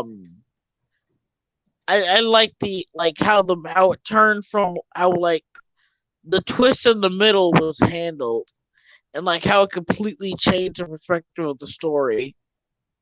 And honestly, I did that, and then I looked back on The Last of Us 2 and Knives Out, and I'm like, man, we already mastered the twist years ago. How do you fuck this up? Just Well, the thing is, people, I think people need to remember there's nothing wrong with not putting a twist in your movie. Oh, definitely. I mean, but if you do, you have to do it well, and that's kind of my problem. yeah, it's just it's such a risk in the first place, but it's like make your thing all subversive and stuff, and then like because if you mess up on that, it's gonna mess up hard. Like that's just there's no way around that. Like because like the Last of Us 2 implemented a lot of narrative risks, which in some ways is kind of neat, but also Sorry. But also they really messed up really bad. Like Abby was just like extra unlikable. Like Abby, like I said, like Abby, the thing about The Last of Us 2 is it was a story where it tried so hard to paint everything as gray, but in the end it painted everything as black. But then it realized but it did so by trying to paint one side is gray, one side is black, one side progressively got black, and they try to progressively make the other side gray. Problem with that is it didn't make the other side gray. They want you to like sympathize with Ellie and her friends, and I'm like, no, they're still terrible people. They're still terrible people. I don't care how much. I don't care if you made one of them pregnant. I don't care if you try to make Abby sad because her dad died, and that's pretty much it. That's all her motivation she needs, and that's it. That's her entire character, by the way. Slim. Yeah. You just clearly don't understand the narrative that Neil Druckmann put so much tears into to make for you. Yeah, I hate that argument. All this effort he put into to make something for you, and you say that it's bad. It's funny because like I always get that argument like, oh my god, you're so wrong. You're so wrong on so many levels. And then when you explain it to people, they slowly feel backed into a corner and then say, well, you just didn't get it. And I'm like, no, I got it. I explained it. It's just bad storytelling. That's it.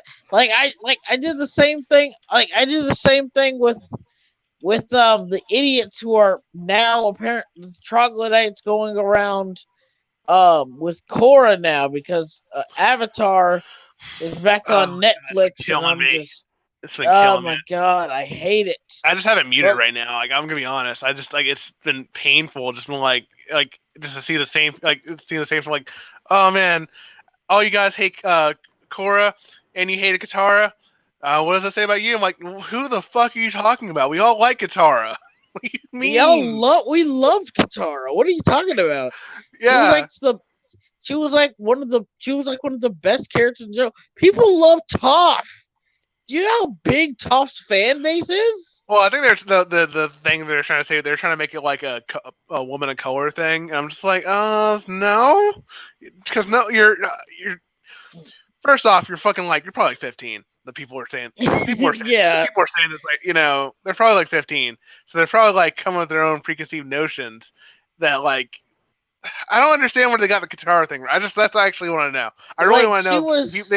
Do they genuinely believe that people didn't like her? People said like she was like Mhm.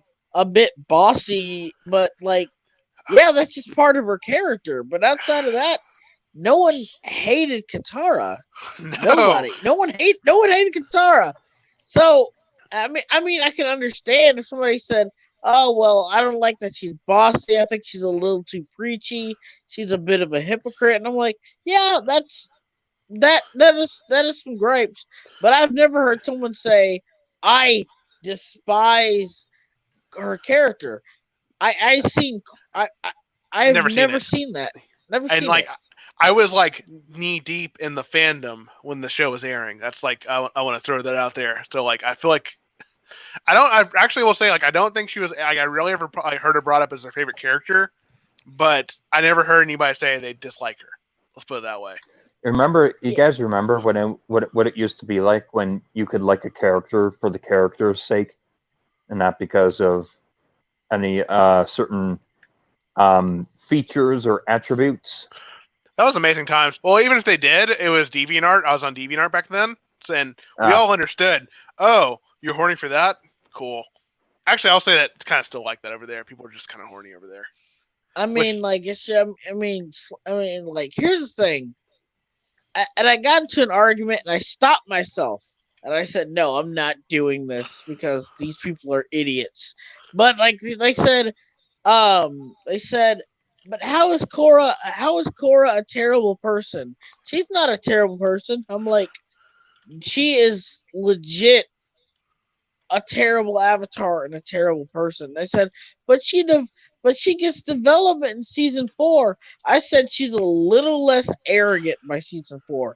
That's about it. It was a little late, and like okay, like the problem is like season 2 restarted the development all over again instead of like continuing it. And then and then season 3 there's nothing wrong with the Korra series. It's just once again it's like it's trying to live up to its predecessor, and it's like it's kind of a impossible task. No. It's just Salem. It's bad. It's just bad. I'm sorry. You can like it. It's cool. You can like it. I will never call Legend of Korra good. I'm saying I don't think that it's bad. I didn't say that it was good.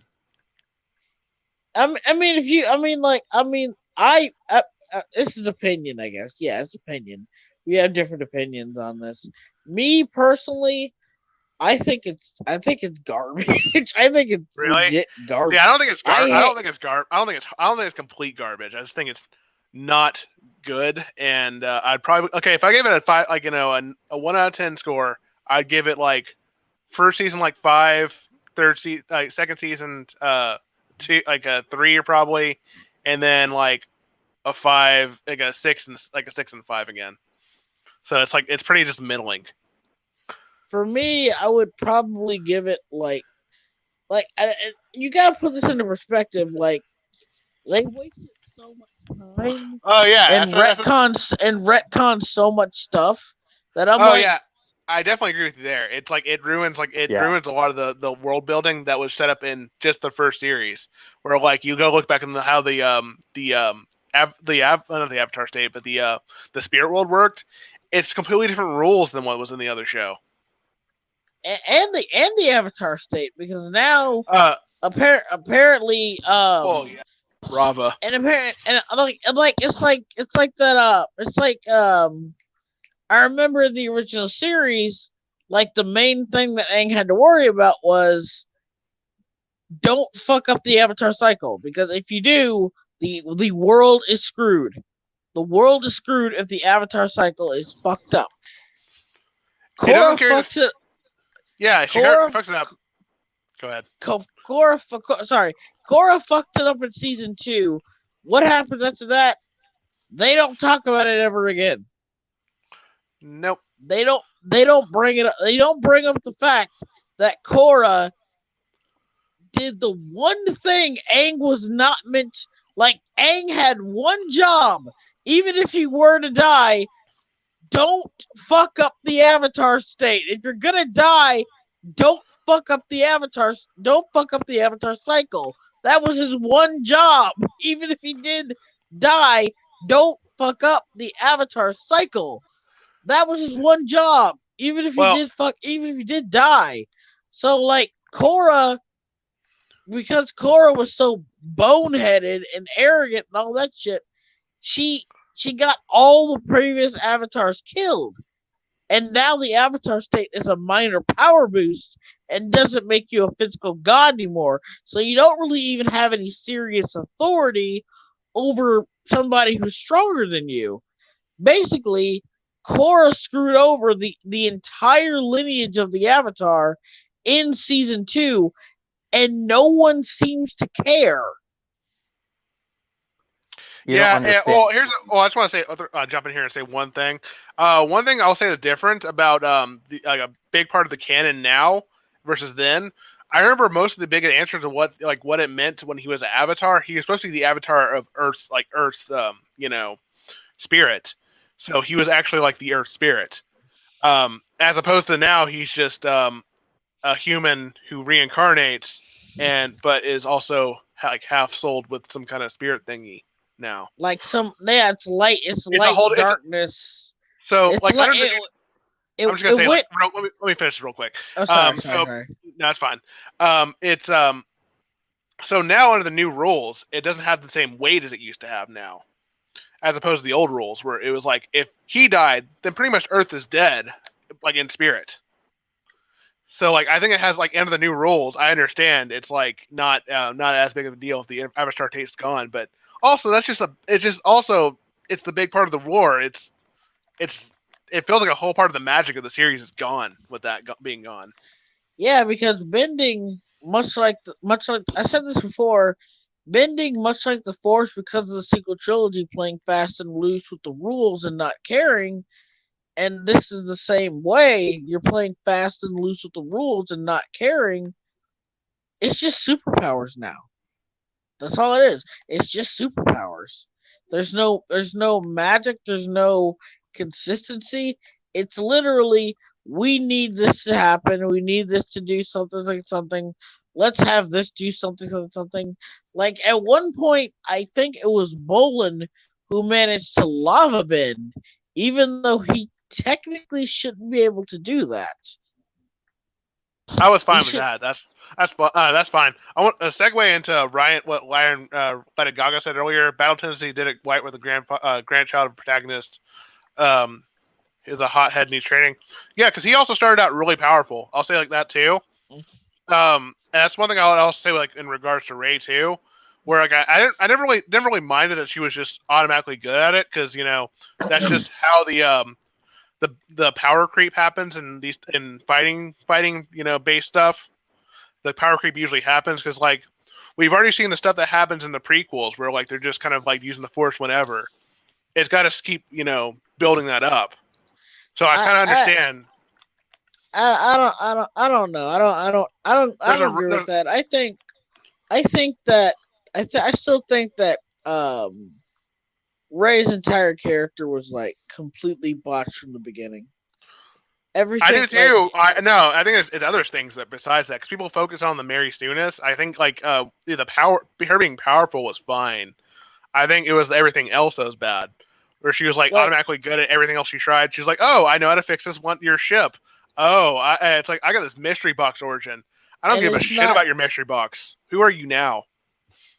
And it's not even that. It's that. Yeah, it makes ironically enough, the sequel trilogy made so many superficial aspects of Star Wars and made them the focus. Ironically enough, so So here's the thing: Star Wars was never about new Force abilities. Star Wars was never about who you were related to. Star Wars was never about um, it was never about any of that stuff. You know what I mean? But the sequel trilogy made that stuff important. You get what I'm saying? Like the sequel trilogy made that stuff important. They said, "Oh, they forget that at the end of the day, Luke and Vader being father and son is definitely part of the story, but it's not what Star Wars was about. It's not like what Star Wars was ever about. We never cared about who was related to who because we knew you didn't have to be related to somebody special to be a powerful Jedi or a well-known Jedi. I'll say it was about family. It was they misinterpreted it. They got to the superficial part of it, which was this character is related to this character in this sort of way, as opposed to they really should have focused on was building a family, a unit. There wasn't any of that. Like Rey, when Rey's character met with John Boyega at the end of the movie of The Last Jedi, I was like, oh yeah, these guys are friends. I kind of forgot they didn't talk to each other in the beginning of the movie. I don't remember them. It's been like a year since I saw Force Awakens. Yeah, and even then, like they were barely together, and then like in Force Awakens they tried with her and Han, but like you guys knew each other for a day. You're the daughter I always wanted. I'm like, the Wait, fuck was did that this come? line? Was that his line really? I can't remember. No, but it's clear that's what they were trying to go for. Oh, okay. They made it clear, like, yeah, like you're basically you're the daughter I always wanted. I'm like, I think they should have given that relationship to John Boyega. Honestly, I really think that they should have given John Boyega more things to do. Honestly, like if I could rewrite it, I would make John the secret Jedi who revealed himself, and like kind of like and maybe here's the thing. If I could, I would scrap Rey altogether and make John Boyega the star because he's far more interesting. But since I can't do that, I would make Rey like Luke Skywalker's successor, right? And she's like trying to find John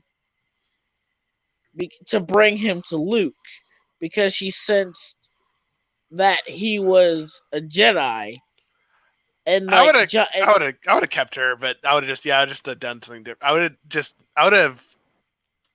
have kept the same dynamic she had at the beginning, just do something different, where she just isn't the only one that matters. That's the way it felt. That's is John was the main character for like the first half, and then all of a sudden she just kind of became the main character towards the end. Subverting your expectations. I guess so. Yeah, I don't know. I'm tired. I'm tired of the whole trying to shock the audience rather than actually. I'm tired of it, man. I'm tired of this style of writing. I'm tired of people. I'm tired of directors saying, "Oh, you just don't get it." No, I got it. You're a hack, and I'm tired of pretending you're not. And I just want a good story with good characters. That's why I'm trying really hard to get Callus Master off the ground. I really hope it goes somewhere because I've been working on this for 6 years and I want just a good story. That's all I want. I'm sorry. I mean, I know it sounded melancholy. I also just don't think there's like too much good things they could have done, especially with Disney involved. Just because they don't have ideas anymore. They have rehashes. Yeah. I would. I can't tell people what to do, but I'm just saying, if you do want good art and good storytelling and such, a Disney boycott might be the way to go. Don't even really boycott. Just if you're not interested, don't watch something just to have have an opinion on it. You don't need that. you hear about Artemis Fowl and how they completely butchered the books. Yeah, I didn't watch Oh it my because god. who gives a shit? I read the book. I thought it was pretty good. Like I didn't love it because I wasn't a kid when I read it, but I thought it was pretty decent. And then like that like whatever everything I heard about it, where they kind of just like took away all of his like core traits, like he's a villain and stuff. I'm like, oh, you mean the things that are Oh. interesting? Bernie Exeter he mentioned Robert Rodriguez is directing an episode of season 2 of The Mandalorian. Huh. I never even watched I've- the first one. I've seen the Mandalorian, and honest to God, it's overhyped. I'll say that it's candy. It's just it's there. People like it because it's decent. It's very normie friendly. If you get my drift, you don't need to know everything about Star Wars to get into it. Um, it's candy. I'll be the first one to say it. I think it's overrated overall. People saying like, "Oh, it's gonna save the franchise." I'm like, no. This is an okay thing. This is on par with Rogue One. And that's just my opinion. If you love it, that's fine. It's not offensive or anything, but it's fine for what it is. I just don't think that it's amazing. Slim, I think you're wrong for one reason.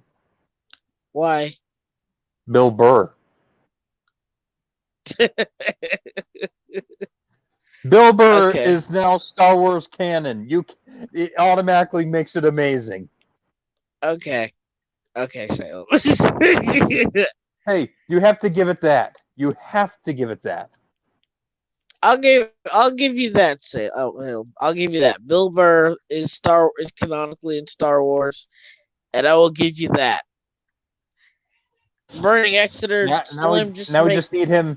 Now we just need him to slip into a few Frank Murphyisms in Star Wars. Hang on. Slim, just make Cal Master commentators. I'm trying. It's just a slow process. I got a lot of stuff done. You know what you probably should do, Slim, is you should make a few just like short, isolated stories with those characters to get people interested in them. It's a pretty good idea. Like just I've been doing. I did a few like drawings of them together.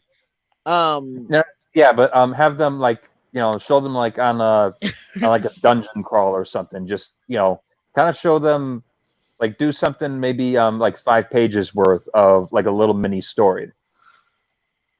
Yeah, I'm like I said, between that and trying to get all my other ideas around and my commissions, I just I want to get like in a period where I can focus on it 100% because I got the layout done. I got a lot of it done. I just need to get it organized because it's not very organized right now. And like the thing about Cal, I don't mean to. I don't want to like overthrow the stream here. So, guys, you want me to like you kind of talk about it or like? Yeah, dude, it's your stream, and I'm interested. So, yeah, go for it. Like the entire setup for Callus Master is basically what happens when you know how fantasy's always set in this medieval era of monsters and magic stuff. Yeah, it's gonna be fantasy meets modern day, correct? Not really, more along the lines of fantasy fantasy evolved. Classic fantasy after the fairy tales, after sky like not like steampunk or anything like that, because I feel like that falls more to the realm of gimmicky, right? Are you talking more like Final Fantasy kind of thing then? Not really, more like, how do I put this? You know how do I put this? what's the best comparison I can do? Like some of them, like imagine, imagine Lord of the Rings, right? But like instead of just, but like, but like we actually have progression of technology, and magic becomes more obsolete, and science is now becoming more prevalent. Mm-hmm. And this fantastical idea and elements of the old world are slowly more or less dying off. So you have these ideas of knights and heroes and stuff like that, and dragons and monsters. That's slowly dying off in favor of technology and and stuff like that. So it's basically an idea of evolution. It's a world of change, and that's kind of where Kalos Master fits in. We're in a world of great change, so it's Mm. kind of like the Old West dying, or the last days of the Edo period, Okay. where things like fantasy and fairy tales and ideas like that are slowly fading away, and in favor for this new world, in favor of how the world is now portrayed recently. Because like my ideas are heavily inspired by turn of the century, early 20th century stuff. So like a good example would be um not Knights of the Saber Guard, right? They're like this group of fantasy, not fantasy, but mystical knights who have been who've been fighting, who for a long time have been, fighting monsters and all these other things, right? But for like the past couple hundred years, that stuff slowly been dying off and going into the background. So they don't really have a cause for being prevalent. It's complicated. I can't really put it into words right now. Sorry. I don't I have a whole thing for it, but give me a second. You good? All right. Is there anything in the chat that we can address? Let's see. Film Soul and upcoming did. Uh, I was like interested in Soul up until he turned into like a monster, like a little like droopy thing, and it seems like it's gonna be another adventure movie again. Kind of getting tired of Pixar doing that. I actually am like, oh, it's gonna be like a slice of life thing. That'd been cool. I haven't even seen like what's Raya and Last Dragon. I don't even think I've seen those. Not sure what that is. Did Bravely Default do that kind of plot where they do like the? I played that game, but the story was kind of garbage. So I didn't really pay attention that hard. I like the battle system in that game though. Actually, I don't think I beat it. Actually, that's another thing too. So maybe it got better eventually.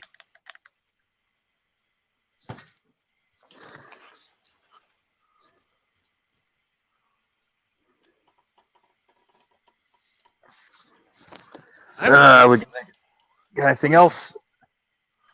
What does Raya look like from Pixar? Is that like that's gotta be an upcoming thing, right? Oh, that's that Soul thing, isn't it? Is Raya the same thing as Soul? Oh, Raya Oh, no, and the no, Last Dragon. Okay, like it's like one whole thing.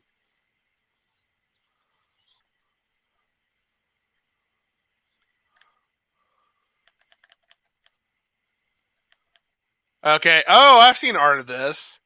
This looks kind of cool. I wish it was actually be 2D though, but it's not. That's gonna be like that's like just their artwork. But it looks cool. I'd rather see that than um Mulan remake by a long shot. And that movie, that was a big disaster. It still hasn't come out. It didn't even seem like it's gonna do good if it came out anyways. Actually, Fitting- scratch that. It probably would have still done good. Fitting that the movie that was supposed to cater so much to the Chinese is the one that. Amazing, like poetry. It rhymes. Man. And the actress was like saying a bunch of shit on Twitter or something like that. Like, oh god. Yeah. I'm sorry. Hashtag free Hong Kong. Oh my god. Yeah. That was awful. I can't believe that was a PR. Like, how is that not like a PR nightmare? But then again, that's probably part of why she was hired. Oh, to lick the Chinese government's boots. Yep. So who knows? It's probably exactly part of the thing they wanted. Oh my god, that's just that. I really hope that puts an end. Like, cause then also, like, did Lady the Tramp come actually happen? Or did that get put They also made like a Lady and Tramp movie for like live action in quotation marks. Oh yeah, wasn't Yeah, that that was Wasn't that was a Disney Plus exclusive. Did it? Yeah, Yeah, I they was probably gonna were. say They it was, probably were like, gonna put it online on or something. theaters. They probably were gonna put it in theaters at some point. Kind of like a lot of that. Oh, sorry. Go ahead. I just got something thrown off my back from my cousin. She's been begging for me something. Anyway, I love Lady and the Tramp. I think it's a great movie. The live action one. No, the original. Okay, that's better. Oh my god, I'm looking at the picture of it right now. There's some ugly fucking dogs in that CGI. That's awful. They don't look. They look. I take it the cats were probably removed from the film. Oh, we are Siamese, if you please. That song bop though. I'm sorry. I hate it. There's actually like, we are like, Siamese, if you Yeah. please. it's like nails on a chalkboard. I mean, I guess that was kind of the point. Yeah, it probably was. It was very effective. I hated them. Every time I see those cats come on screen, I'm like, oh no, it's happening. It's going down. I liked Lady and the Tramp for how small it was. You know, it was a lot like, you know, like how like people don't realize that a lot of Disney's like really old stuff was just small little stories, and I really like that. Oh yeah, like if you watch Sleeping Beauty, it's pretty like it's like the most like standard story about like, oh, this couple met, then this one bitch who's just like mad at her for no reason. Wait, you didn't invite me to your birthday party? You bitch! Oh my And then he god! just kind of Oh he my rides God, up to it change makes her. sense. Guys, Maleficent was the first blonde. What?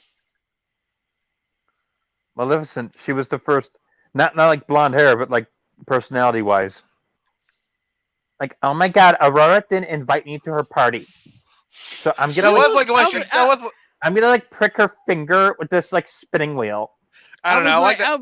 I'd be like, if I was like a Dora, like, bitch, I was an infant. I don't know. I kind of like that for her. It's actually like that more than like when they tried to like add depth to it. That was pretty terrible. Like in Maleficent, that movie. I love Sleeping Beauty too. I loved it. I love the best characters in that movie were the three fairies. They were amazing. I love those three. I think like they were the actual main characters of the movie. Actually, the more I think about it, the They're three kinda good like- fairies. It was kind of just like a storytelling. It was like it just kind of felt like a storybook like story happening. You're getting told it because like the characters really didn't matter that much. It was kind of just more like, and the art direction is amazing. Like I think it has the best visuals of any Disney movie.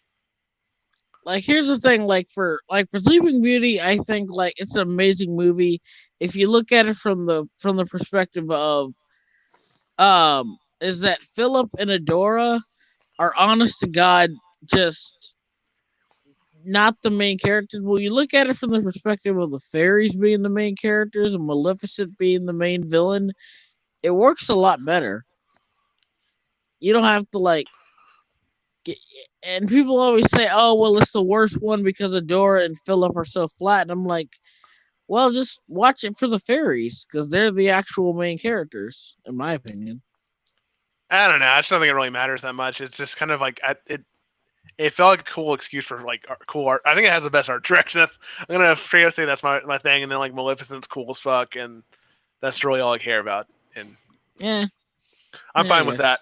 You don't need to like. I don't feel like everything needs to be like. It's not that long of a movie either. You're not like getting that much of an investment on it. Everything stays up just enough time to where you get the motivation for like why everybody's doing things. Yeah, it's a very laid back movie. Yeah, it's just I feel like that's more of what's good about it. I think it's the best one of the, like, at least the original like princess trilogy, if you want to call it that. The Snow White, Cinderella, and Sleeping Beauty. That's like the original trilogy. Let's not talk about Disney and trilogies anymore. But like I like Lady in the I like Lady in the Tramp. I love that movie growing up as a kid. My favorite, like I still love like I like the little song the guy sings, the little spaghetti song. Well, For this is the night. such a That one? beautiful night, and it's called a bella notte. And now I'm hungry for spaghetti. I am too. Damn it. Okay, we don't. Man, We one thing I was thinking about too, like I've been watching like some 50s movies recently, and like they like how they had like those kind of musical vibe things going on. Disney kind of kept that alive in the 90s. I kind of wish that kind of caught on again in a bigger way.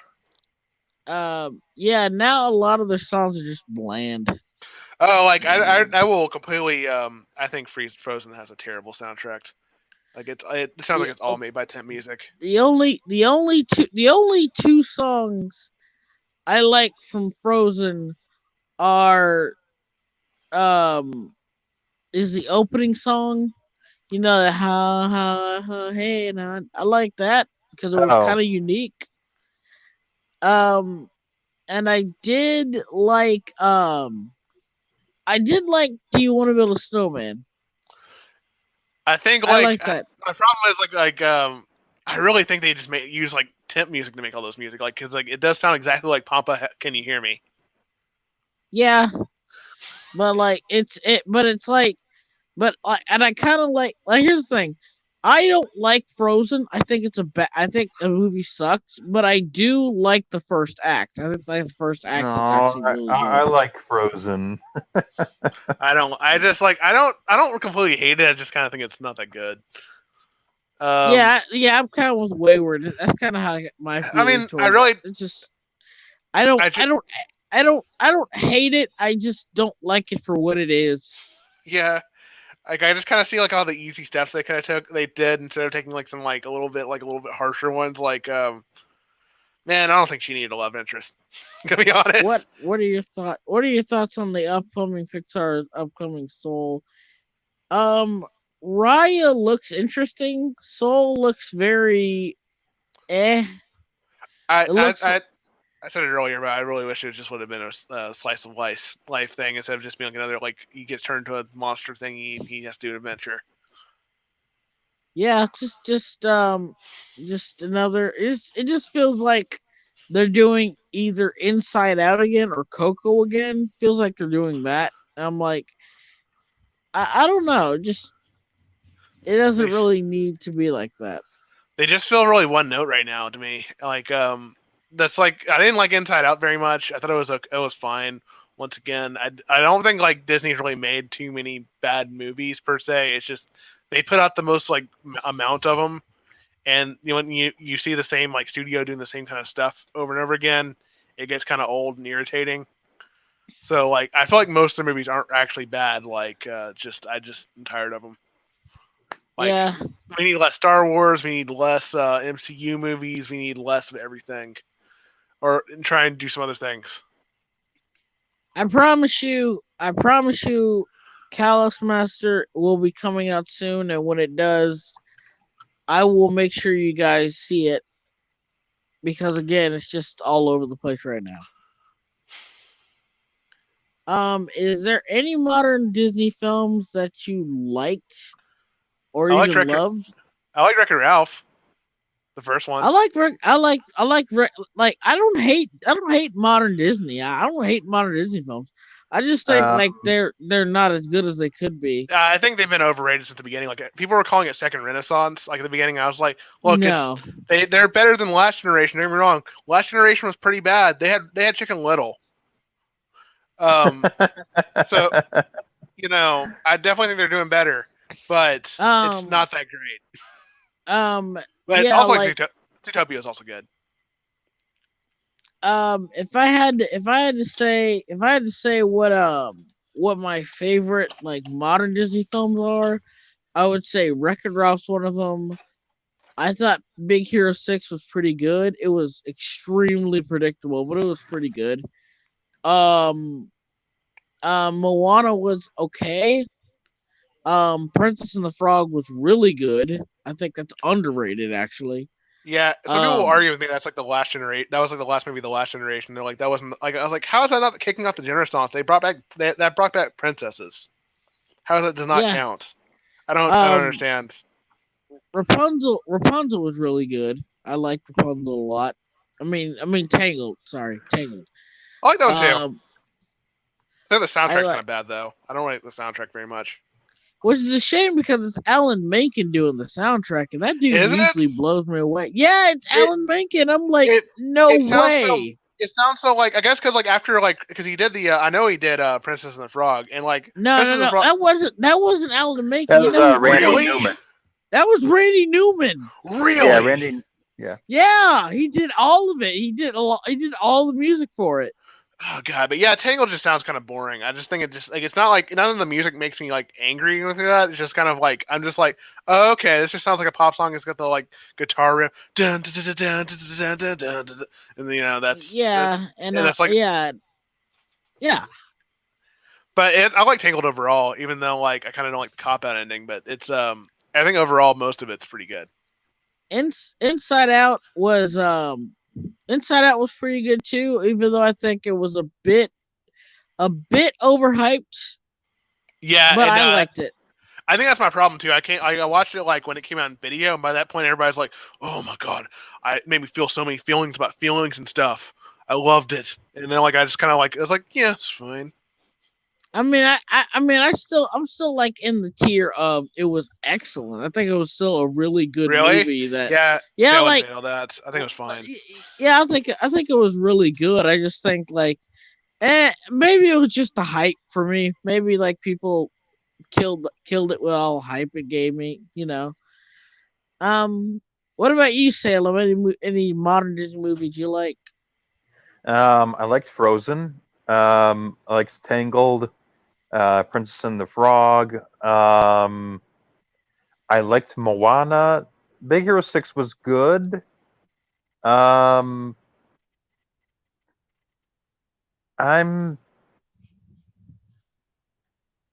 think that's it. Because I haven't been like blown away by too many Pixar movies as of late. I think Pixar has been like the main one that's and Star Wars and Marvel. I mean, Marvel, I think I've kind of done with MCU movies. It's kind of, I don't know. It's like, I don't know what else they can really do with them. The only MCU movie I'm looking forward to is Doctor Strange 2, and that's only because they're bringing back Raimi. They're bringing back Raimi for Doctor Strange 2, and considering he's like a horror guy, I'm actually looking forward to seeing what he brings to the table. So who knows? But what are we gonna call this guy? Dr. Octopus. It's crap. Squid. Crap. Doctor Strange. That's good. But it's taken. and I was like, oh my god, it came full circle. That was a nice. That's just overall awesome. Um, I do think like that's the only thing I'm really excited for. There's nothing real like everything's like just kind of Everything basic. kind of feels overblown now. Yeah. I think the biggest problem I have with the MCU is like we've had so many of them that it makes a lot. Like I look back at the other ones and they don't feel very special anymore. Like I tried going back to Avengers and I was just like, oh, okay, that was an MCU movie.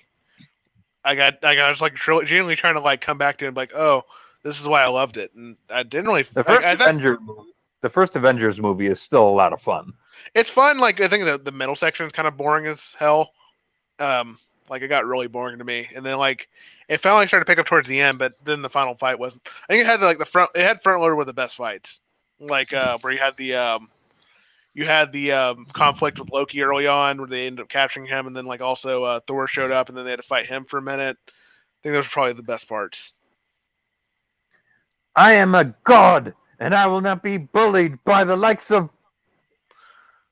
This Hulk just smacks the fuck out of him. It's hilarious. I remember being in the theater that was the entire theater just erupted laughing. Just it was amazing. You know, like I if I had to pick an era of, and it's really odd when you look back, because I recently looked back on the last era of Disney before, like everything went to shit. And we had some really good movies back then that don't really get any recognition at all nowadays. But for some reason, like we just like forgot about them. But when I look at them again, they're like some really big inspirations for like me. Like I look back on them, I'm like, wow, these are actually really good. I wonder why they didn't really take off. Which one are you But talking now, about? I'm watching like old Disney, and I'm watching Treasure Planet and Atlantis and Hunchback. Still to this day, the most underrated Disney film of all time. Treasure Planet. Treasure Planet is an amazing movie. Been meaning to go back to it. I didn't really care for it at the time, I'll say. But I liked Atlantis a lot though. Atlantis is a really good movie. Um, I a movie I did hate from that era. I my favorite movie from that era, from that era of movies, not just Disney but DreamWorks, given some heavy hitters too.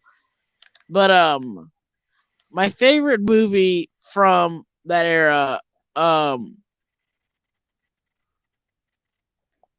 was probably The Prince of Egypt. Prince of Egypt is my favorite movie of all time. And when I look back on that, and I see DreamWorks, and I get to their last animated film, because I was doing like a marathon of them, right? And a movie I ended up hating. I ended up hating purely because the story and the characters were terrible. Was Sinbad, the animated Sinbad movie? That movie? I loved it. I hated it. I really did hate it. I'm sorry, Slim. I'm sorry, Salem. But like, I just like, I also loved Road to El Dorado. Road to El Dorado is a good movie. That's a good movie. But like, I did not. I wanted to like it, and I just could not get in. But the biggest problem for me was I hated the main character for Sinbad. Sinbad sucked. I hated him. I hated everything about him. I hated that he was voiced by Brad Pitt. I hated how his entire character was just an asshole for no reason. I hated how they tried to, like, his motivation for why he did the stuff he did. Guess what it was, Wayward. Did you see the movie? No.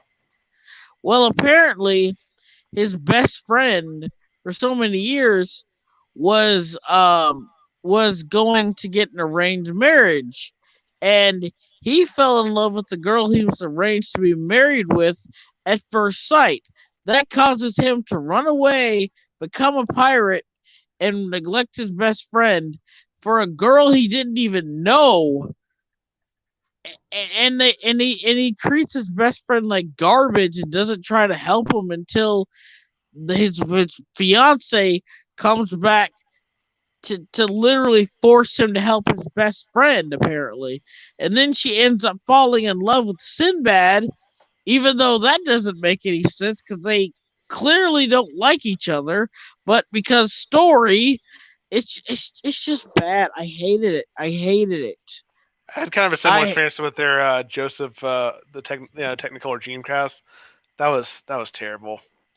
It had some cool visuals, but everything else about it was pretty It was bad. Joseph, King of Dreams. That's what it was called. Whatever. It's like it was based on the play, but yeah, or actually more accurately based on the Bible. But in any case, yeah, it was. It just like it felt like nothing. Like the whole movie felt like nothing.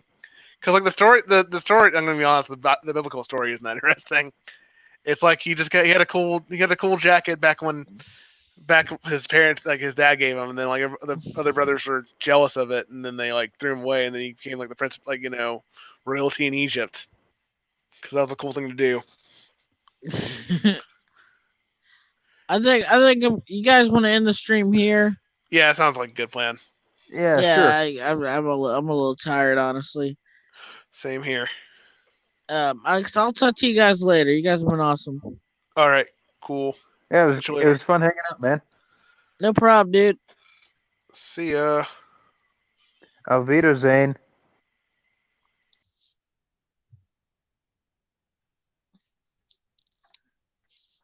Ugh.